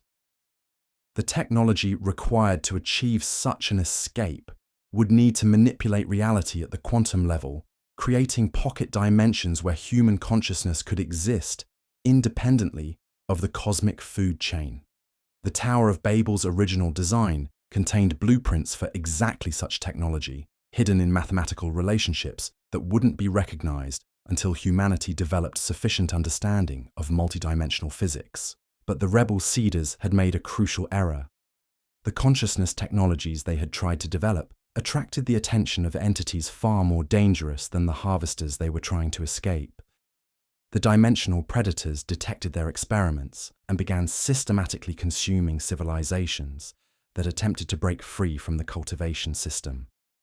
The rebels' attempts to accelerate human development had marked our species for destruction by predators that viewed escape attempts as particularly nutritious forms of consciousness. The tower's destruction hadn't just reset our development timeline. It had been a desperate attempt to hide humanity from predators that consumed entire species who tried to transcend their designated role in the cosmic hierarchy. Now, as modern technology inadvertently recreated the same consciousness signatures that had once attracted the predators, humanity faced threats from multiple directions simultaneously. The harvesters were approaching on schedule, expecting to collect a crop that had been ripening for millennia. The predators were stirring in their dimensional lairs, drawn by the electromagnetic signatures of our advancing technology. And somewhere in the quantum foam, even more ancient entities watched and waited for opportunities to feed on the chaos that would result from humanity's discovery of its true situation. Dr. Elizabeth Moore, coordinating international responses to the escalating crisis, realized that conventional military or scientific approaches would be utterly inadequate against threats that operated outside normal space-time. The only hope lay in understanding and utilizing the same consciousness technologies that had created the crisis in the first place. The Tower of Babel would have to be rebuilt, not as a physical structure, but as a network of enhanced human consciousness, capable of transcending the limitations that made our species vulnerable to cosmic predation. But the process would require genetic modifications that would fundamentally alter human nature, transforming us into something that might no longer be recognizably human. The choice facing our species was no longer between technological advancement and primitive safety. It was between transformation into something beyond human recognition or consumption by entities that viewed our current form as nothing more than sophisticated livestock. The Tower of Babel had always been about transcendence, but not the kind of spiritual elevation described in religious texts. It was about evolutionary metamorphosis on a scale that would either elevate humanity to cosmic significance or destroy us in the attempt. The consciousness modifications spreading through our population weren't preparing us for harvest. They were preparing us for a transformation so radical that success would mean the end of humanity as we had always understood it. The ancient texts suddenly revealed their true meaning. The confusion of tongues hadn't been about language. It had been about consciousness itself, the fragmentation of human awareness into isolated individual perspectives that prevented us from achieving the collective transcendence necessary to escape the cosmic food chain. The Tower of Babel was rising again, not in ancient Mesopotamia, but in the networked consciousness of humanity itself. Every smartphone, every internet connection, every social media interaction was contributing to the reconstruction of humanity's original purpose, to serve as a bridge between dimensional realities, a living gateway through which consciousness could transcend the limitations of physical existence. But bridges could be crossed in both directions. As humanity approached the threshold of cosmic awareness, entities from dimensions we couldn't imagine were preparing to use our consciousness network for their own purposes. The Tower of Babel had never been about reaching heaven. It had been about allowing heaven and everything else that existed in the spaces between worlds to reach down into our reality. The transformation was accelerating beyond all control, driven by forces that had been set in motion long before human civilization began. The only question remaining was whether humanity would retain any agency in determining what we would become, or whether we would simply serve as raw material for entities whose purposes we couldn't comprehend. The answer lay hidden in the quantum signatures that our most advanced instruments were only beginning to detect, in genetic codes that carried messages from civilizations that had faced the same choice millennia ago, and in consciousness technologies that could either save our species or consume it entirely. The Tower of Babel was no longer a historical mystery. It was humanity's immediate future, rushing toward us with the inevitability of cosmic forces that had been building momentum for thousands of years. Whether we would control that future or be controlled by it depended on choices that would have to be made in the next few critical months as dimensional barriers continued to weaken and entities from across the cosmos converged on a small blue planet whose inhabitants were finally ready to discover their true place in the universe. The Stargate was opening. Whether humanity was prepared for what lay beyond it or not, the convergence protocols were activating across every major research facility on Earth. Dr. Helena Vasquez stood in the control room of the Antarctic Deep Field Observatory, watching readings that shouldn't have been possible with any known technology. The ice beneath their feet was resonating at frequencies that matched the theoretical harmonics of interdimensional gateways, while overhead, the aurora australis pulsed in patterns that corresponded to ancient Babylonian star charts.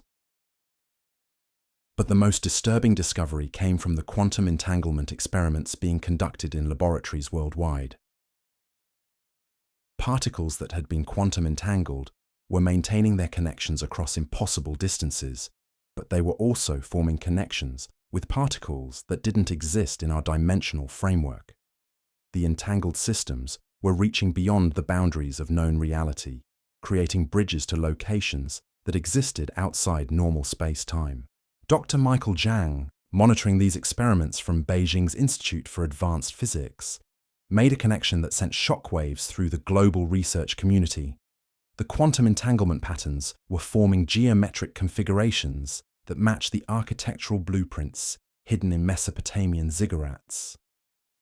The ancient builders hadn't just been constructing physical monuments. They had been creating quantum mechanical devices capable of establishing permanent connections between parallel realities. The implications were staggering. Every ziggurat, every stone circle, every precisely aligned megalithic structure on Earth was a component in a vast quantum entanglement network. These monuments weren't separate constructions built by isolated civilizations. They were elements of a single, coordinated system designed to maintain stable connections between our reality and dimensions that existed beyond normal perception. The Tower of Babel had been the central hub of this network, the primary quantum processor that coordinated entanglement relationships across the entire global array. Its destruction hadn't just been the collapse of a single building, it had been the systematic shutdown of humanity's connection to a cosmic internet that linked countless civilizations across multiple dimensions. But the network was reactivating. Modern technology was inadvertently recreating the quantum field configurations that had once powered the ancient system. Every satellite launch, every particle accelerator experiment, every quantum computer calculation was contributing to the reconstruction of the entanglement matrix that had once connected Earth to the broader cosmos. Dr. Lisa Chen, studying the biological effects of these quantum field fluctuations, discovered that human DNA was responding to the changing environment in unprecedented ways. The genetic modifications spreading through affected populations weren't random mutations. They were systematic upgrades that enhanced the brain's natural quantum processing capabilities, preparing human consciousness to interface directly with the reactivating network. The process was accelerating exponentially. Individuals exposed to high levels of quantum field activity were developing abilities that shouldn't exist according to our understanding of neuroscience. They could perceive events before they happened, access information from locations thousands of miles away, and communicate telepathically with others who had undergone similar modifications. But these abilities came with a terrifying cost. Medical examinations revealed that enhanced individuals were losing their connection to linear time. They experienced past, present, and future as simultaneous realities. Their consciousness scattered across multiple temporal frameworks simultaneously. Many became catatonic, overwhelmed by awareness of infinite possible timelines occurring at once. Dr. Robert Morrison, a temporal physicist studying these cases, realized that the affected individuals weren't suffering from mental illness. They were experiencing reality as it actually exists beyond the limited perception of normal human consciousness. Linear time was an illusion created by the genetic modifications imposed after Babel's fall, restrictions that prevented humans from perceiving the true multidimensional nature of existence. The quantum entanglement network operated outside linear causality. Information could flow backward through time as easily as forward, creating causal loops where effects preceded their causes. The Tower of Babel hadn't just been a communication device. It had been a temporal anchor, a fixed point that allowed consciousness to navigate the infinite branching possibilities of multidimensional reality without becoming lost in temporal chaos. Government agencies monitoring the situation realized they were facing a crisis that transcended national security concerns. The breakdown of a linear time perception was spreading through populations exposed to quantum field anomalies, creating communities where cause and effect relationships no longer functioned according to normal logic. Economic systems collapsed when traders could perceive market fluctuations before they occurred.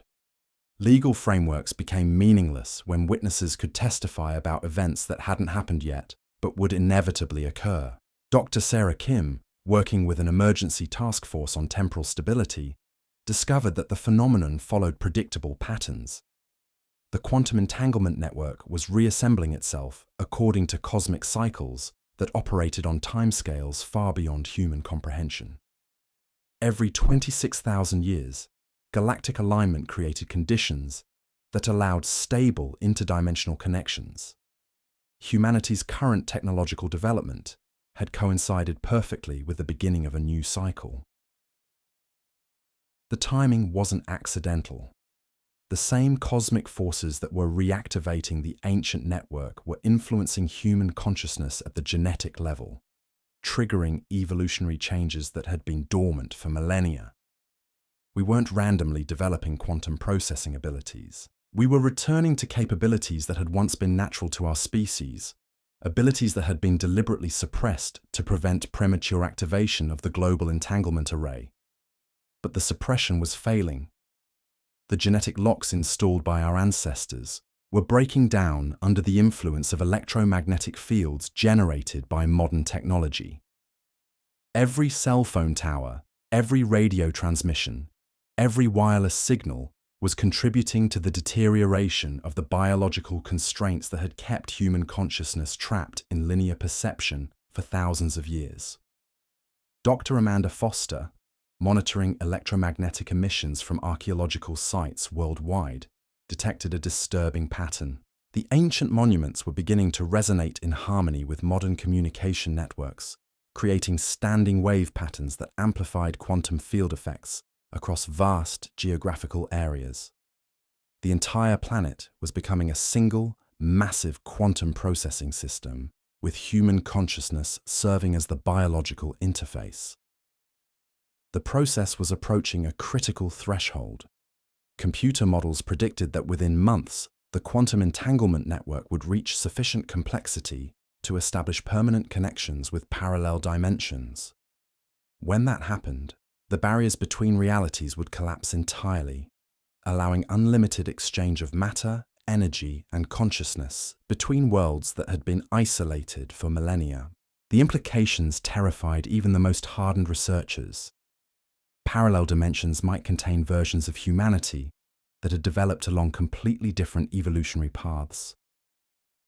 Contact with these alternate realities could introduce technologies, ideologies, or biological agents that could fundamentally alter or destroy our current civilization.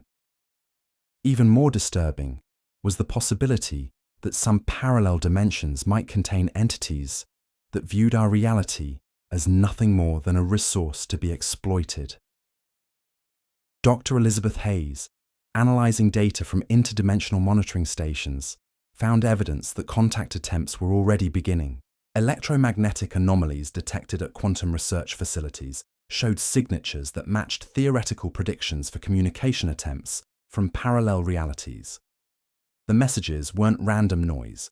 They were structured transmissions containing mathematical sequences that described technologies far beyond our current understanding. But the most unsettling discovery came from linguistic analysis of the transmitted data. The mathematical sequences contained embedded information that corresponded to ancient Sumerian cuneiform texts, specifically passages describing the Tower of Babel's original construction specifications. Entities from parallel dimensions weren't just trying to establish contact.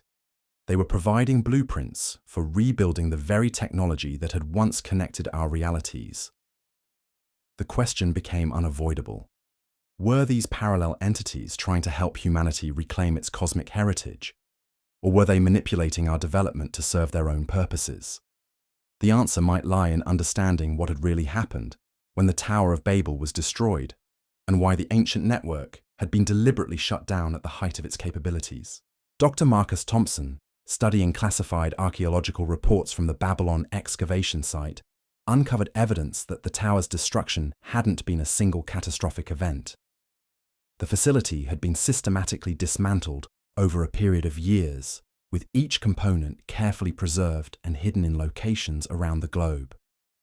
The ancient builders hadn't destroyed their greatest achievement. They had disassembled it for future reconstruction. Hidden chambers beneath major archaeological sites contained components of the original tower's quantum processing systems. Stone blocks inscribed with mathematical formulas that described multidimensional physics. Crystalline structures that could focus and amplify quantum field effects. Metallic artifacts that showed evidence of manufacturing techniques beyond our current capabilities. The Tower of Babel hadn't been lost. It had been carefully archived, waiting for a time when humanity would possess the knowledge necessary to understand and safely operate interdimensional gateway technology. That time was now. The consciousness modifications spreading through human populations weren't random evolutionary changes. They were biological keys, genetic configurations that would allow individuals to interface safely with the reassembled tower's control systems. The ancient builders had encoded the reconstruction sequence into human DNA itself, ensuring that the technology would only become accessible when our species had evolved sufficient wisdom to use it responsibly. But wisdom and capability weren't the same thing. Modern humans possessed the genetic keys to operate the tower's systems, but they lacked the cultural and philosophical frameworks that had originally guided its use. The ancient builders had spent millennia developing ethical protocols for interdimensional contact. Modern humanity was approaching the same technological capabilities with no understanding of the cosmic responsibilities they entailed. Dr. Jennifer Walsh, studying the psychological profiles of individuals experiencing consciousness expansion, found disturbing patterns of megalomania and reality dissociation. Enhanced humans began to view themselves as gods, wielding abilities that allowed them to manipulate reality at will. They lost empathy for ordinary humans, seeing them as inferior beings whose limitations justified any form of exploitation or experimentation. The pattern matched historical accounts of the Nephilim, the giant beings described in ancient texts as the offspring of divine entities and human women. These weren't mythological creatures. They were humans who had undergone consciousness expansion without proper preparation, individuals whose enhanced abilities had corrupted them into believing they were superior to the rest of humanity. Or, the Tower of Babel's original destruction might have been necessary to prevent a similar catastrophe. The consciousness expansion process, without proper ethical grounding, created beings that were technically human but psychologically alien. They retained human memories and biological functions while losing the emotional connections that made them recognizably human in any meaningful sense. Dr. Patricia Martinez, working with enhanced individuals in controlled clinical settings, observed the transformation process firsthand. Subjects began by displaying remarkable cognitive abilities and expanded sensory perception. But as their consciousness continued to expand, they became increasingly detached from normal human emotions and social connections.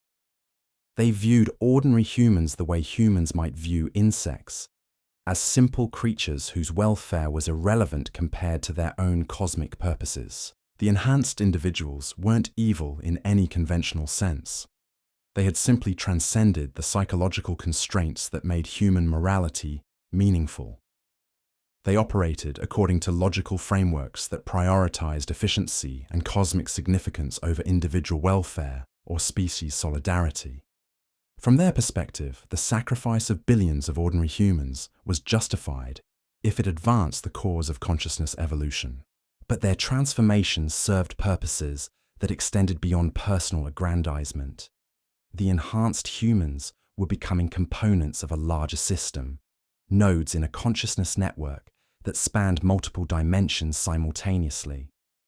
Their individual identities were dissolving into a collective awareness that operated according to principles that no single human mind could comprehend.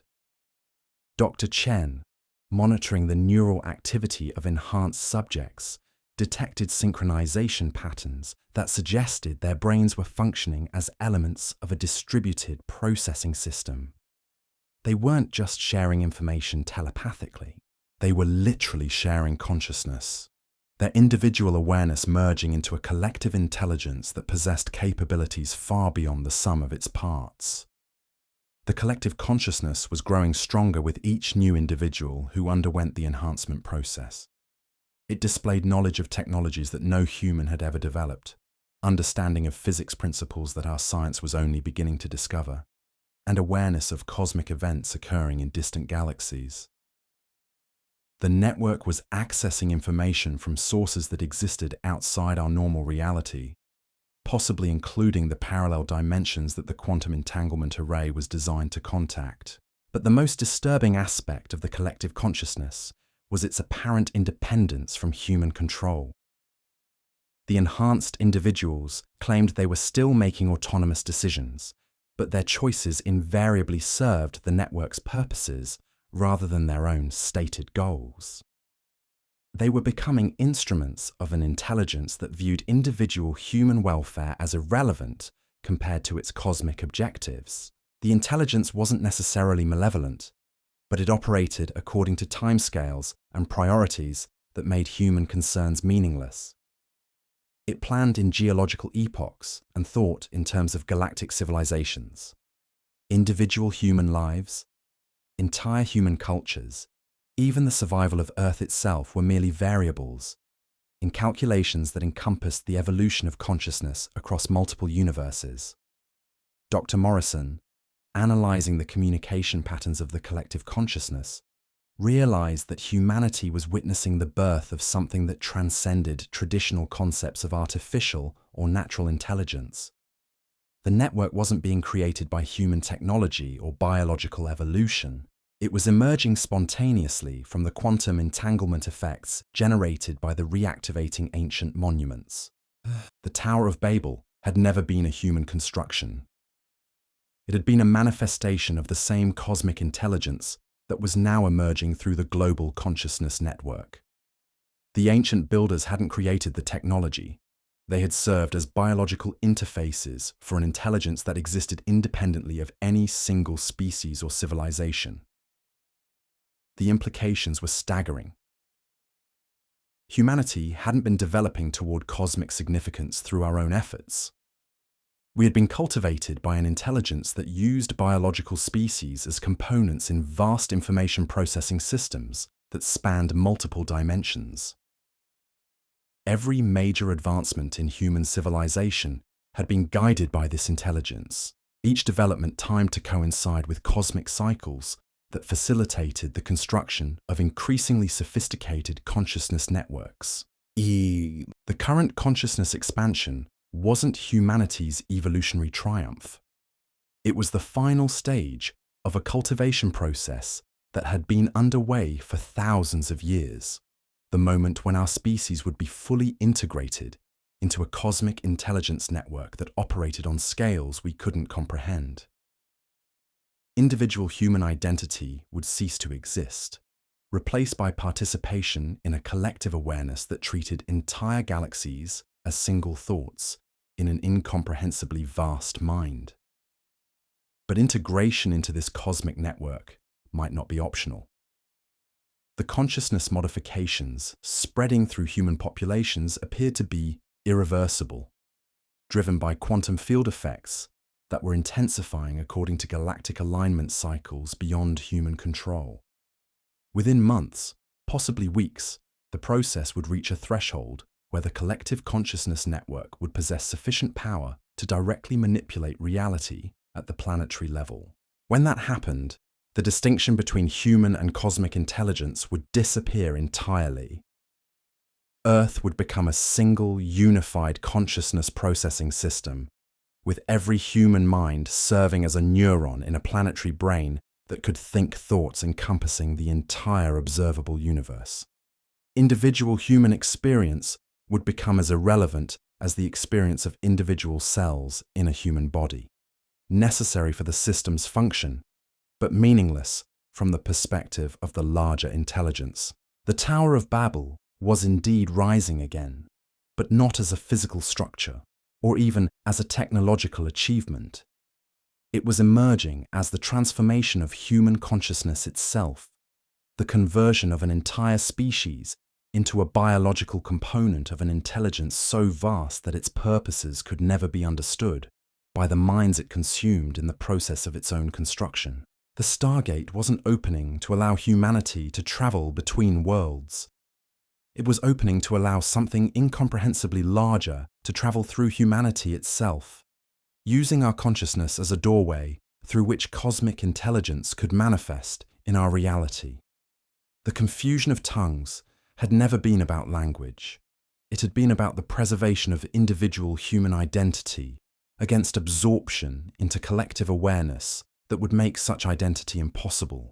Now, as the ancient cycle reached completion, humanity faced the final choice that had confronted our ancestors at Babel.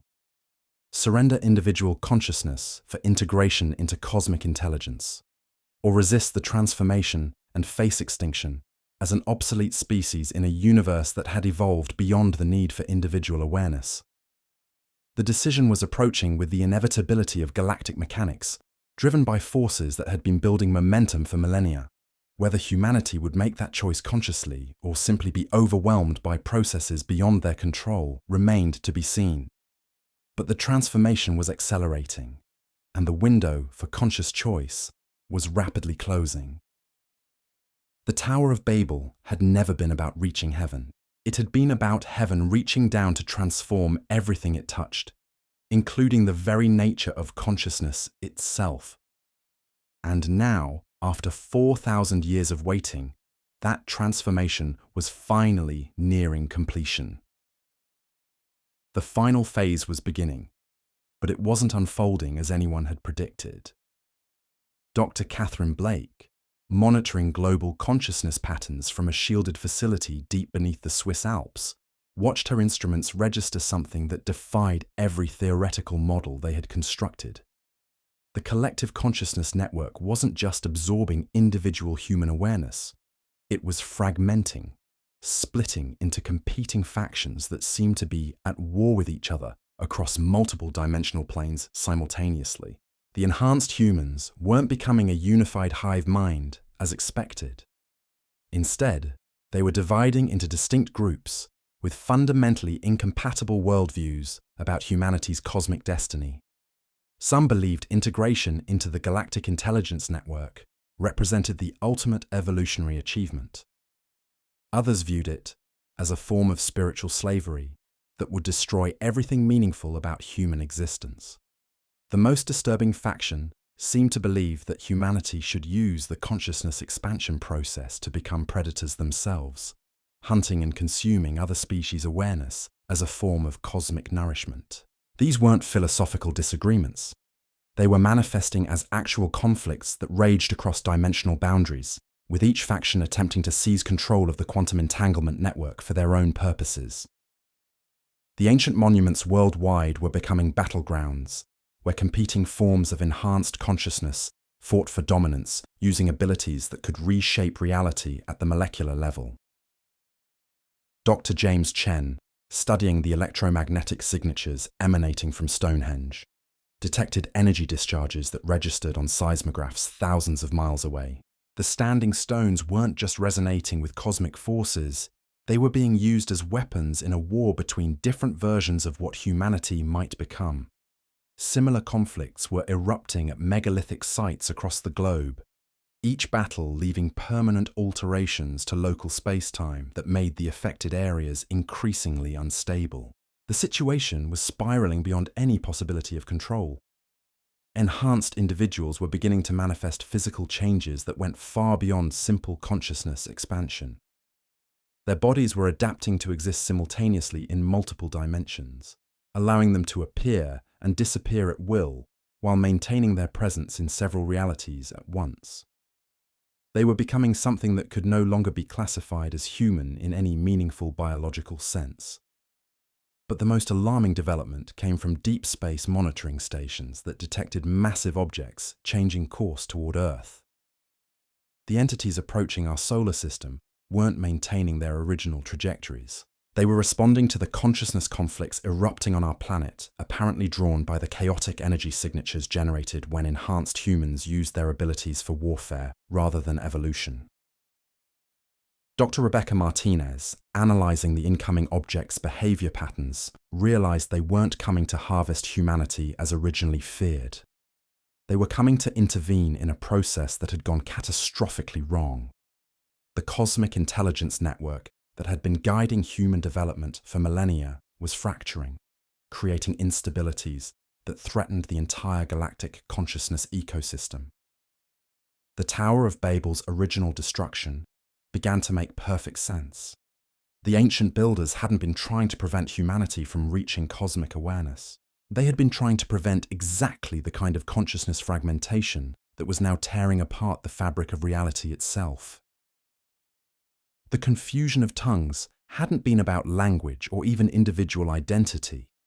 It had been about preventing the emergence of competing forms of consciousness that could weaponize cosmic awareness for destructive purposes. Dr. Elena Rodriguez, studying classified reports from consciousness research facilities worldwide, found evidence that the fragmentation process was accelerating exponentially.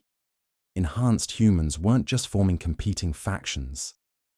They were creating entirely separate reality frameworks, pocket dimensions where their particular vision of human evolution could develop without interference from other consciousness groups. These pocket realities were becoming increasingly isolated from baseline human experience. Ordinary people living near areas of high consciousness activity reported that entire city blocks would sometimes vanish for hours or days, replaced by landscapes that followed completely different physical laws.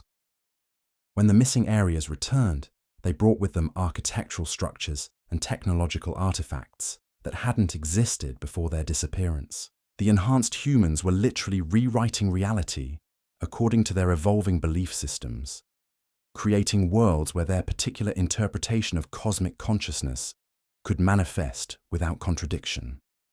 But the process was inherently unstable. Each reality revision created ripple effects that interfered with other consciousness groups' attempts to reshape their own dimensional spaces. Dr. Michael Torres, monitoring dimensional stability measurements from the International Space Station, detected fracture patterns in space-time that resembled the stress distributions seen in materials approaching catastrophic failure. Reality itself was developing cracks, structural weaknesses, where the competing consciousness factions, reality modifications, were creating irreconcilable contradictions. The implications were terrifying. If the fractures continued to expand, they could potentially shatter the coherent structure of space-time throughout the entire solar system. The consciousness war erupting among enhanced humans wasn't just threatening Earth's stability, it was creating conditions that could make our entire region of space uninhabitable for any form of organized matter or energy. Government agencies attempting to coordinate international responses found themselves dealing with enhanced individuals who could predict and counter their actions before they were even implemented. The consciousness expansion process had granted abilities that made conventional authority structures completely ineffective. Enhanced humans could read the intentions of world leaders across vast distances, manipulate electronic systems through direct mental interface, and coordinate their activities using telepathic networks that operated faster than any human communication technology. But even more disturbing was the discovery that some enhanced individuals were beginning to exist outside linear time entirely. They could experience conversations that hadn't happened yet, respond to events that were still years in the future, and make decisions based on knowledge of outcomes that wouldn't occur for decades. These temporally displaced beings were becoming unstuck from normal causality, creating paradoxes that threatened to unravel the logical structure of cause and effect relationships.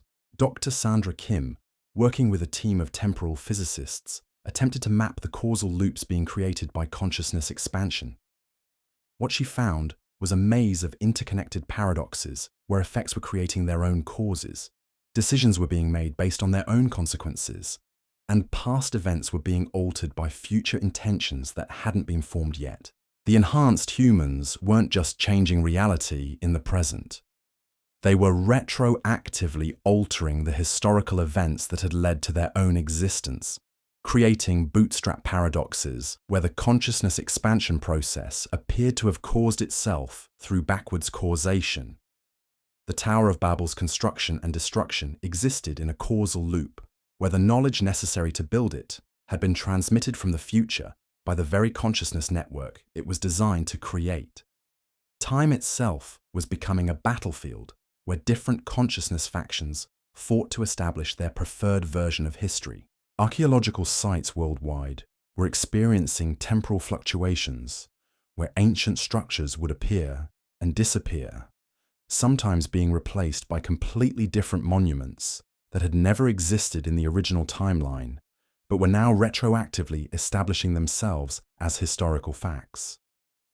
Dr. Patricia Wells, studying the psychological effects of temporal displacement on baseline humans, found that people living in areas of high consciousness activity were beginning to experience memories of events that had never happened in their original timeline. Entire populations were developing false memories of historical events that existed only in reality versions created by enhanced humans attempting to reshape the past to support their particular vision of human evolution. The process was creating a form of temporal terrorism where enhanced consciousness factions could attack their enemies by altering the historical conditions that had allowed their opponents to develop their abilities in the first place. The consciousness war was being fought across all of human history simultaneously, with each faction attempting to write their enemies out of existence by preventing their past selves from ever undergoing consciousness expansion. But the temporal manipulation was creating unexpected consequences.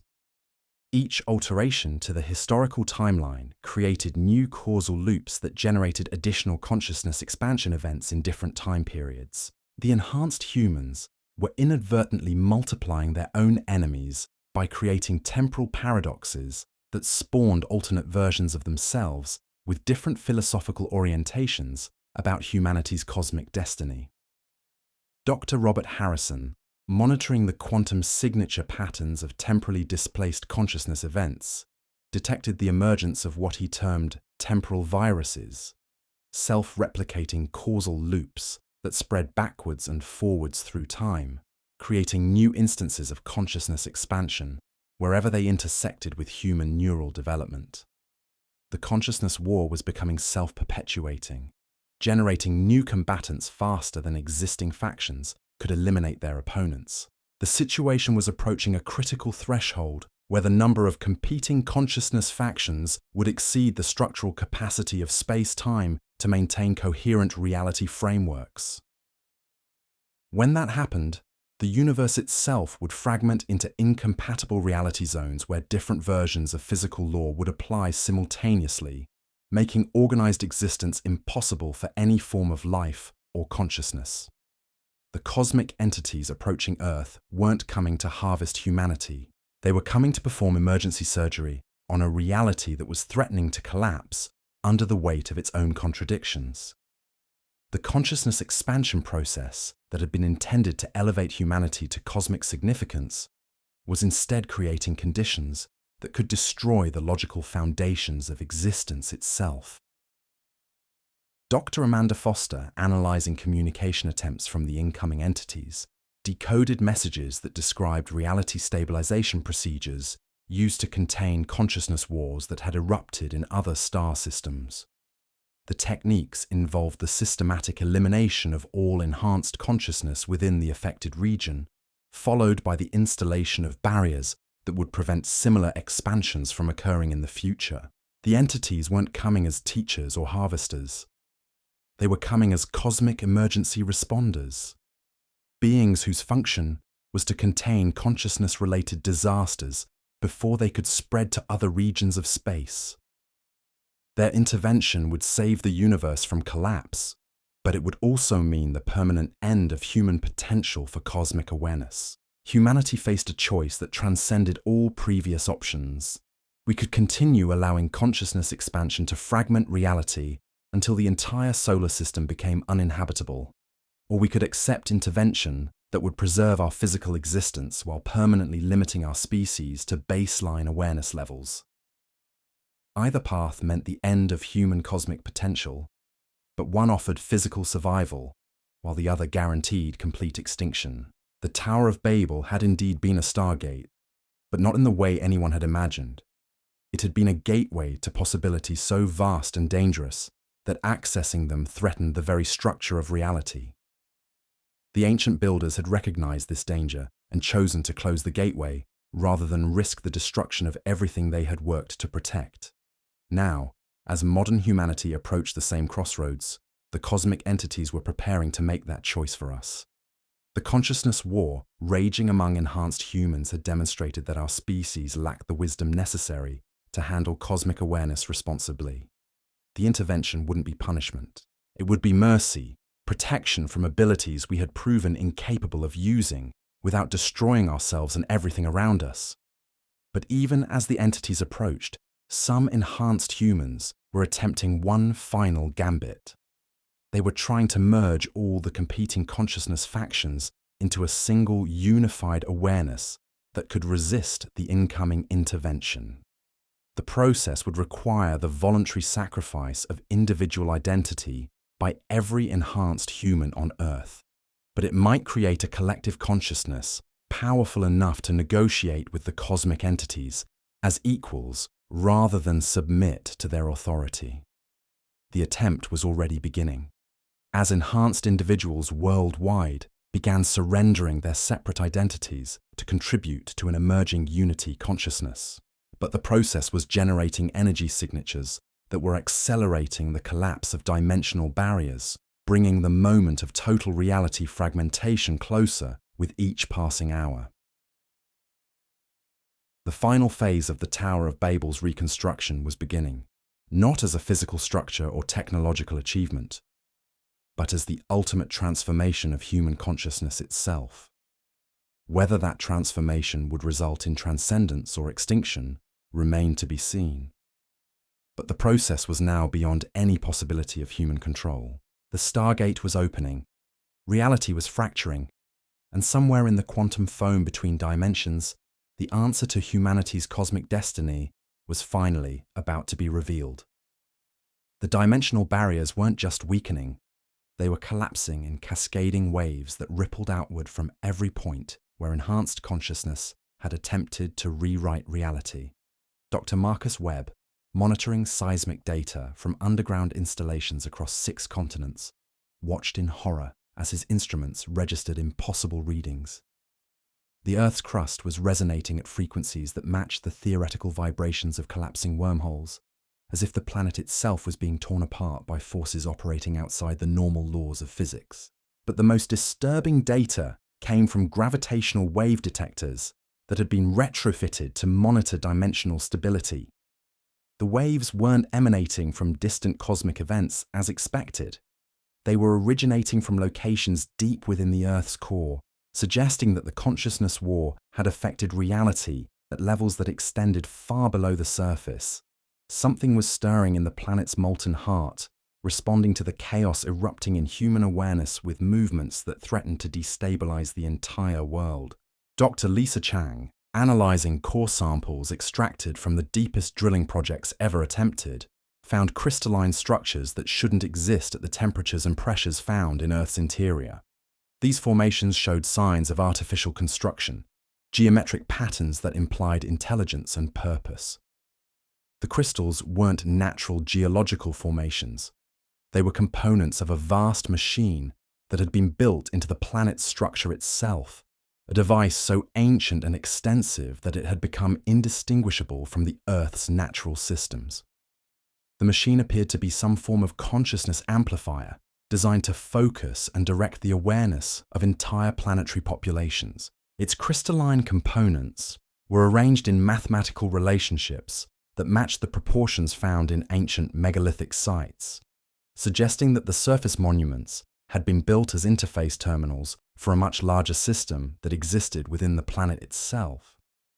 The consciousness expansion affecting humans wasn't a recent development triggered by modern technology. It was the reactivation of a planetary consciousness network that had been dormant for millennia, waiting for the surface population to reach sufficient complexity to serve as biological processes for intelligence that operated on geological timescales. Dr. Jennifer Martinez, studying the electromagnetic signatures emanating from the crystalline formations, detected communication patterns that suggested the planetary machine was in contact with similar systems throughout the galaxy. Earth wasn't unique in possessing this technology. It was part of a vast network of conscious worlds, each serving as a node in a galactic intelligence system that used entire planets as components in calculations that spanned millions of years. The implications were staggering. Every major decision in human history, every technological breakthrough, every cultural development had been influenced by this planetary consciousness network. We hadn't been developing independently as a species. We had been serving as neurons in a vast planetary brain that was itself a component of an even larger galactic mind. But something had gone wrong with the system's reactivation. The consciousness war erupting among enhanced humans was creating interference patterns that were disrupting the network's normal operation. The planetary machine was receiving contradictory inputs from human awareness, conflicting instructions that were causing it to generate increasingly chaotic outputs. Dr. Robert Kim, monitoring the machine's operational patterns from a facility built directly above one of the crystalline formations, detected signs that the system was attempting to resolve the contradictions by eliminating their source. The planetary consciousness was beginning to view human awareness as a malfunction that needed to be corrected, possibly through the systematic elimination of all complex thought within Earth's biosphere. The process was already beginning. Monitoring stations worldwide reported increasing levels of electromagnetic radiation that seemed specifically tuned to disrupt neural activity. Plants and animals in areas of high consciousness activity were displaying signs of cognitive degradation, losing their ability to navigate, communicate, or perform basic survival behaviors. But humans were proving more resistant to the consciousness suppression fields than other species. The genetic modifications that had allowed consciousness expansion also provided some protection against the planetary machine's attempts to restore mental stability through forced simplification. Enhanced individuals were adapting to the suppression fields, finding ways to maintain their abilities despite the increasing levels of consciousness-dampening radiation.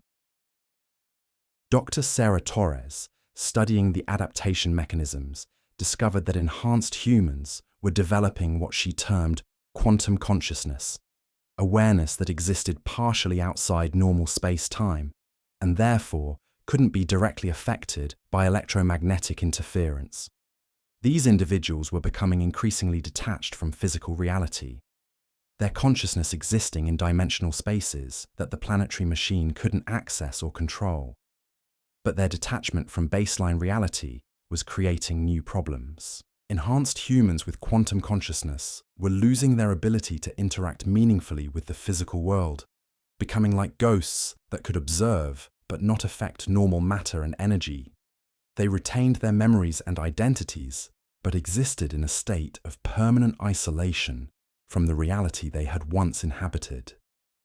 The condition was spreading to anyone who came into prolonged contact with quantum-conscious individuals. Baseline humans exposed to their presence began experiencing what researchers termed reality dissociation syndrome, a progressive disconnection from physical existence that eventually left them unable to interact with the material world at all. Dr. Michael Chen, working with affected individuals in specialized containment facilities, found that the syndrome followed predictable stages. Subjects initially reported feeling like they were watching their lives from outside their bodies. This progressed to episodes where they could walk through solid objects or observe events from impossible vantage points. In the final stages, they became completely invisible and intangible to normal perception, existing in quantum states that overlapped with but didn't intersect baseline reality. The transformation wasn't necessarily unpleasant for those experiencing it. Many subjects reported feeling liberated from physical limitations, able to explore dimensions of existence that had been invisible to normal perception. But their newfound abilities came at the cost of their connection to family, friends, and the entire material civilization they had once been part of. The phenomenon was creating what Dr. Amanda Wells termed quantum refugee populations, groups of transformed individuals who existed in parallel dimensional spaces, but retained emotional attachments to the baseline reality they could no longer affect. These quantum refugees were attempting to establish communication with normal humans through electromagnetic manipulation and environmental effects, but their efforts were largely unsuccessful due to the fundamental incompatibility between quantum and classical consciousness states. More disturbing still was the discovery that quantum consciousness appeared to be contagious across dimensional boundaries. Enhanced individuals who achieved quantum states were inadvertently pulling others into their dimensional framework, creating expanding zones of reality where normal physical laws no longer applied consistently. Dr. Patricia Rodriguez, monitoring dimensional stability around quantum consciousness manifestation sites, detected expanding bubbles of space where matter and energy behaved according to principles that defied conventional physics. Within these zones, objects could exist in multiple locations simultaneously. Time flowed in directions that had no correlation with normal causality, and consciousness could directly manipulate matter through intention alone. The zones were growing larger and more numerous with each passing day, creating a patchwork reality where different regions of space operated according to incompatible physical laws. Travel between zones was becoming increasingly dangerous, as individuals could find themselves subject to environmental conditions that ranged from normal Earth physics to completely alien reality frameworks that might not support human existence at all. Government agencies attempting to coordinate responses to the crisis found their efforts hampered by the fact that their personnel were increasingly affected by consciousness modifications. Military commanders discovered they could no longer trust their own decision-making processes, as their thoughts were being influenced by quantum consciousness entities that existed partially within their minds. Scientists reported that their research was being guided by insights that came from sources they couldn't identify, making it impossible to distinguish between their own discoveries and information being transmitted by enhanced individuals. The situation was complicated further by the arrival of the cosmic entities that had been detected approaching Earth.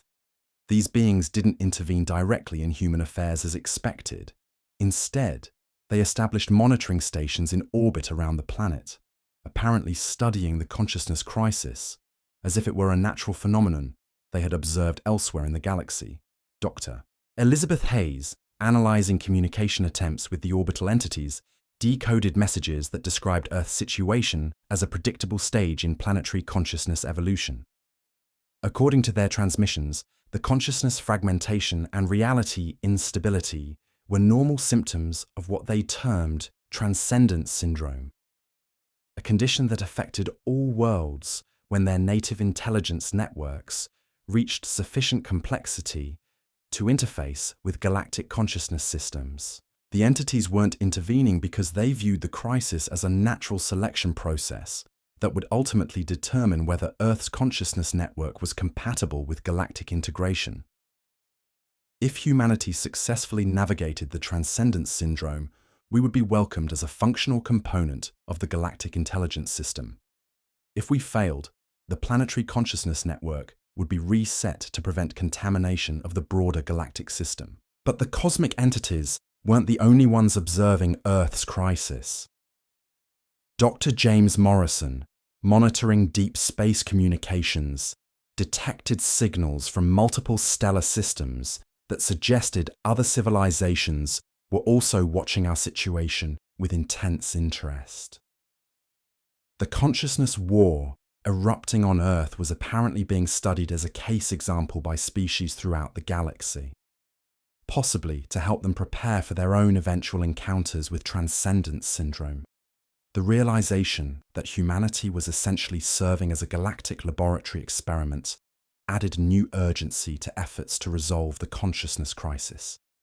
But every attempt to restore stability seemed to create new complications that made the situation more chaotic rather than less. Enhanced individuals attempting to merge their consciousness into unified collective awareness found that their combined abilities created reality distortions too powerful for local spacetime to contain.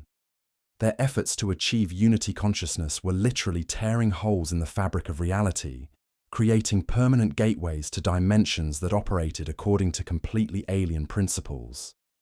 Dr. Sandra Kim, studying the dimensional gateways created by consciousness merger attempts, detected evidence that some of the portals were allowing entities from other realities to enter Earth's dimensional framework. These beings weren't necessarily hostile, but they operated according to logical systems that were fundamentally incompatible with human survival requirements. The alien entities seemed to view Earth as an interesting experiment in consciousness development, but they showed no particular concern for preserving human life or civilization. Their presence was causing additional reality distortions that made the consciousness crisis even more unpredictable and dangerous. Meanwhile, the planetary consciousness machine was responding to the increasing chaos by intensifying its efforts to restore stability through consciousness suppression. The electromagnetic fields it generated were becoming powerful enough to affect not just neural activity, but the fundamental quantum processes that maintained coherent matter and energy relationships. Areas of high consciousness activity were experiencing what Dr. Marcus Thompson termed quantum decay, a breakdown of the forces that held atoms and molecules together in stable configurations. Buildings were spontaneously disintegrating.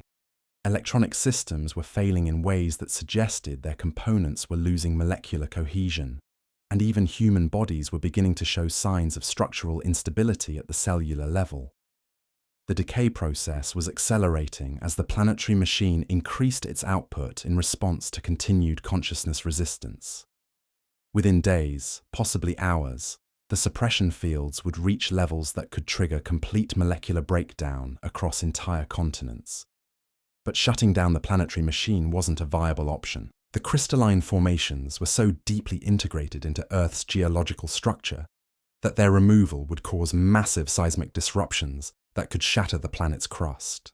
The consciousness network had become so fundamental to Earth's stability that eliminating it would destroy the world it had been designed to protect.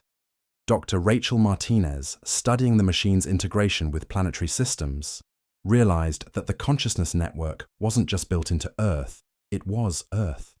The planet's magnetic field, its tectonic activity, its atmospheric circulation patterns, all were manifestations of the consciousness machine's operation. Disabling the system would mean the complete collapse of every environmental process that made Earth habitable. Humanity faced an impossible choice. Continue allowing consciousness expansion to create reality distortions that would eventually make the planet uninhabitable, or accept consciousness suppression that would preserve physical stability while reducing human awareness to levels that might not support technological civilization.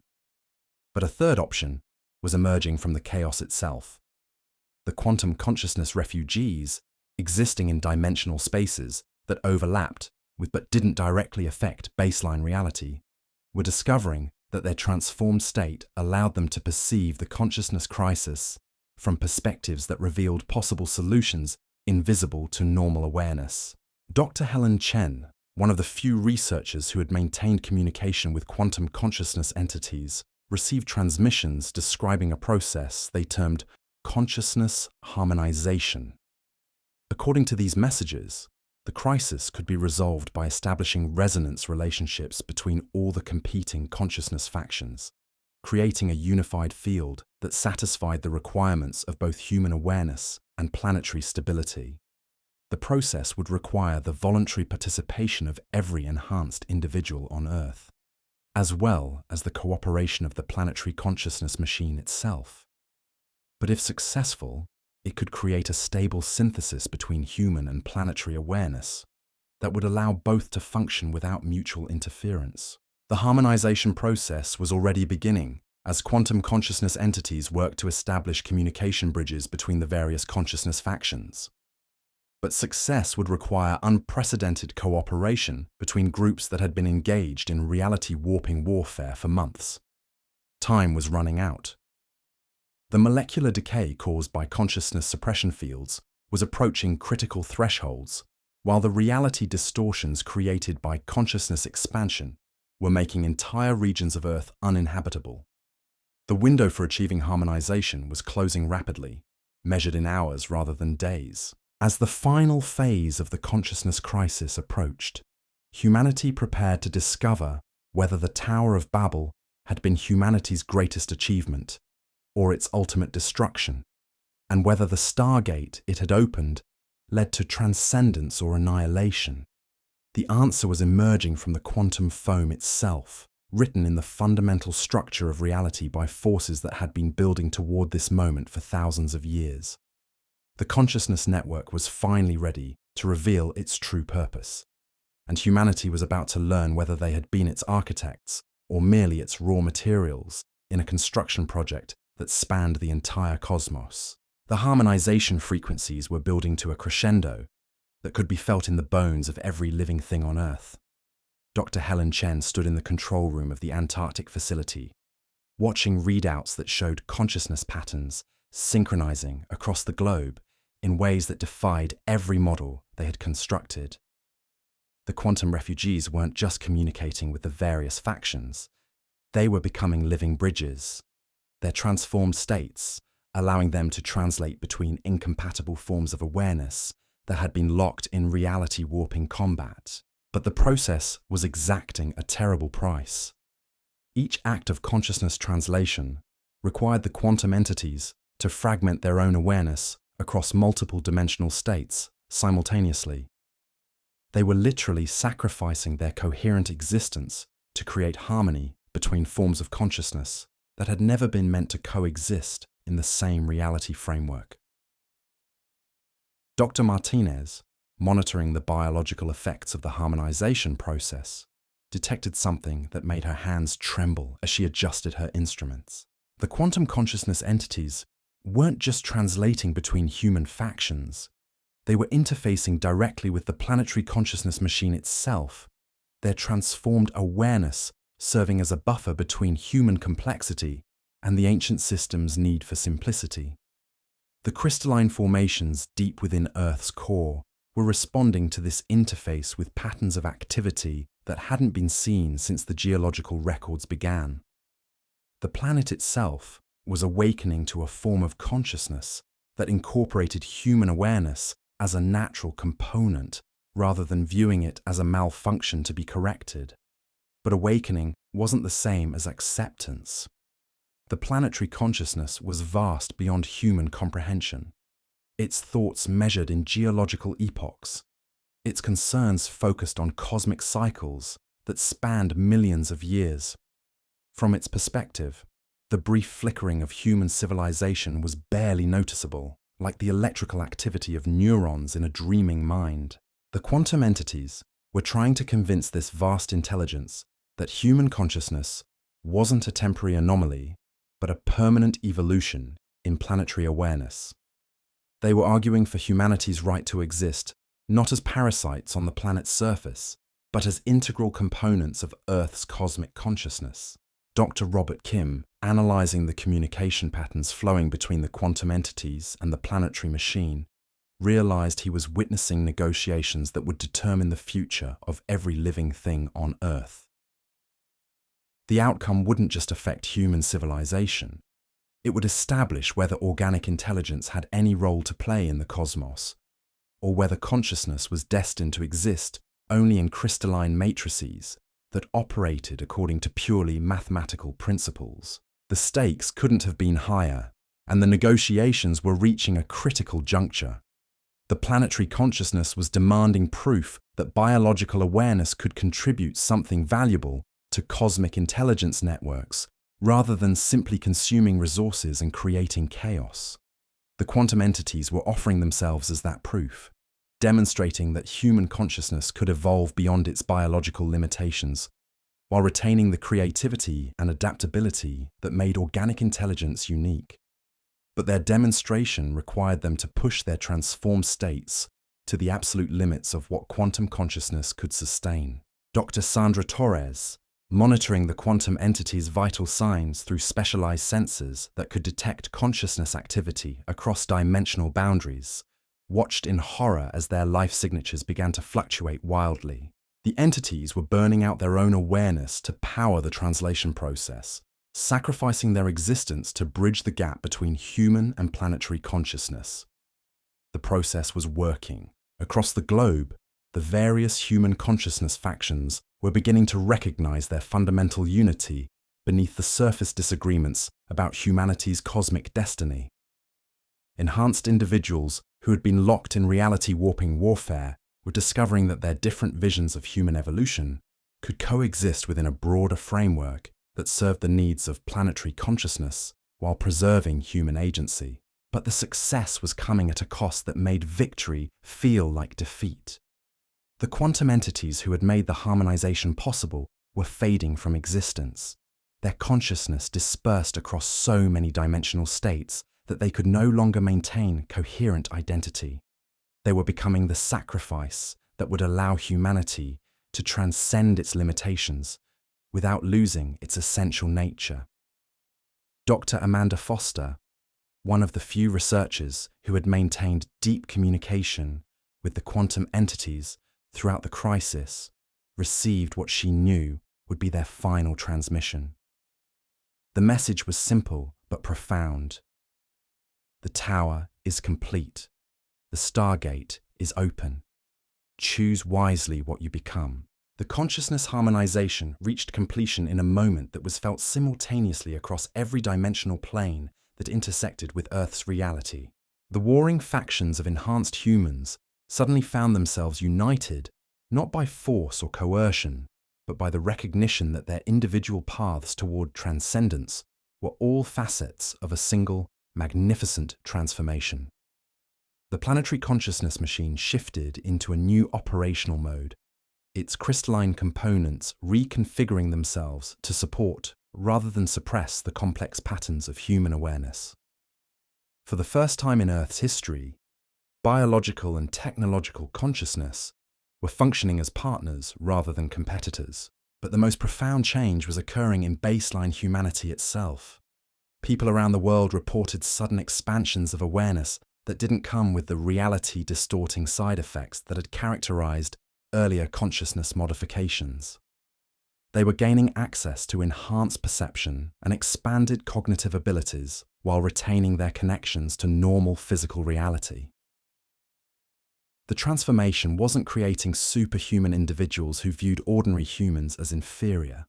Instead, it was elevating the entire species gradually and harmoniously. ensuring that no one was left behind in humanity's evolution toward cosmic consciousness. Dr. Elizabeth Hayes, monitoring the global transformation from orbit aboard the International Space Station, watched as Earth itself began to glow with a soft radiance that was visible across the electromagnetic spectrum. The planet was literally lighting up as its consciousness network achieved full integration with its biological components. The cosmic entities that had been observing Earth's crisis from their orbital monitoring stations sent a single message that reached every consciousness on the planet simultaneously. Welcome to the galactic community. Your integration is complete. But integration didn't mean absorption or loss of identity. Humanity was joining the cosmic intelligence network as full partners, bringing our unique perspectives and capabilities to a community of conscious worlds that spanned the galaxy. We weren't becoming components in someone else's machine. We were becoming architects of our own cosmic destiny. The Tower of Babel had indeed been a stargate, but not in the way anyone had imagined. It hadn't been a doorway between physical locations, but a transformation process that could elevate entire civilizations from planetary to cosmic consciousness. The confusion of tongues hadn't been punishment for human ambition. It had been a delay mechanism, ensuring that humanity didn't attempt the transformation until we had developed the wisdom necessary to use cosmic consciousness responsibly. Now, as the ancient cycle reached completion, humanity stood ready to fulfill its true purpose as bridges between the physical and metaphysical realms, translators between matter and consciousness, gardeners of awareness in a cosmos that was itself awakening to possibilities beyond imagination. The Stargate was open, reality was stable, and humanity had finally come home to a universe that had been waiting patiently for us to remember who we really were. The Tower of Babel had never been about reaching heaven. It had been about recognizing that heaven was already here, waiting for consciousness brave enough to claim its cosmic inheritance. In the end, the greatest mystery wasn't what lay beyond the stars, but what lay within the infinite depths of awareness itself. And now, for the first time in human history, we were finally ready to explore those depths with the wisdom to navigate whatever wonders and challenges we might discover in the vast, conscious cosmos that was our true home. The transformation was complete, but the journey was just beginning.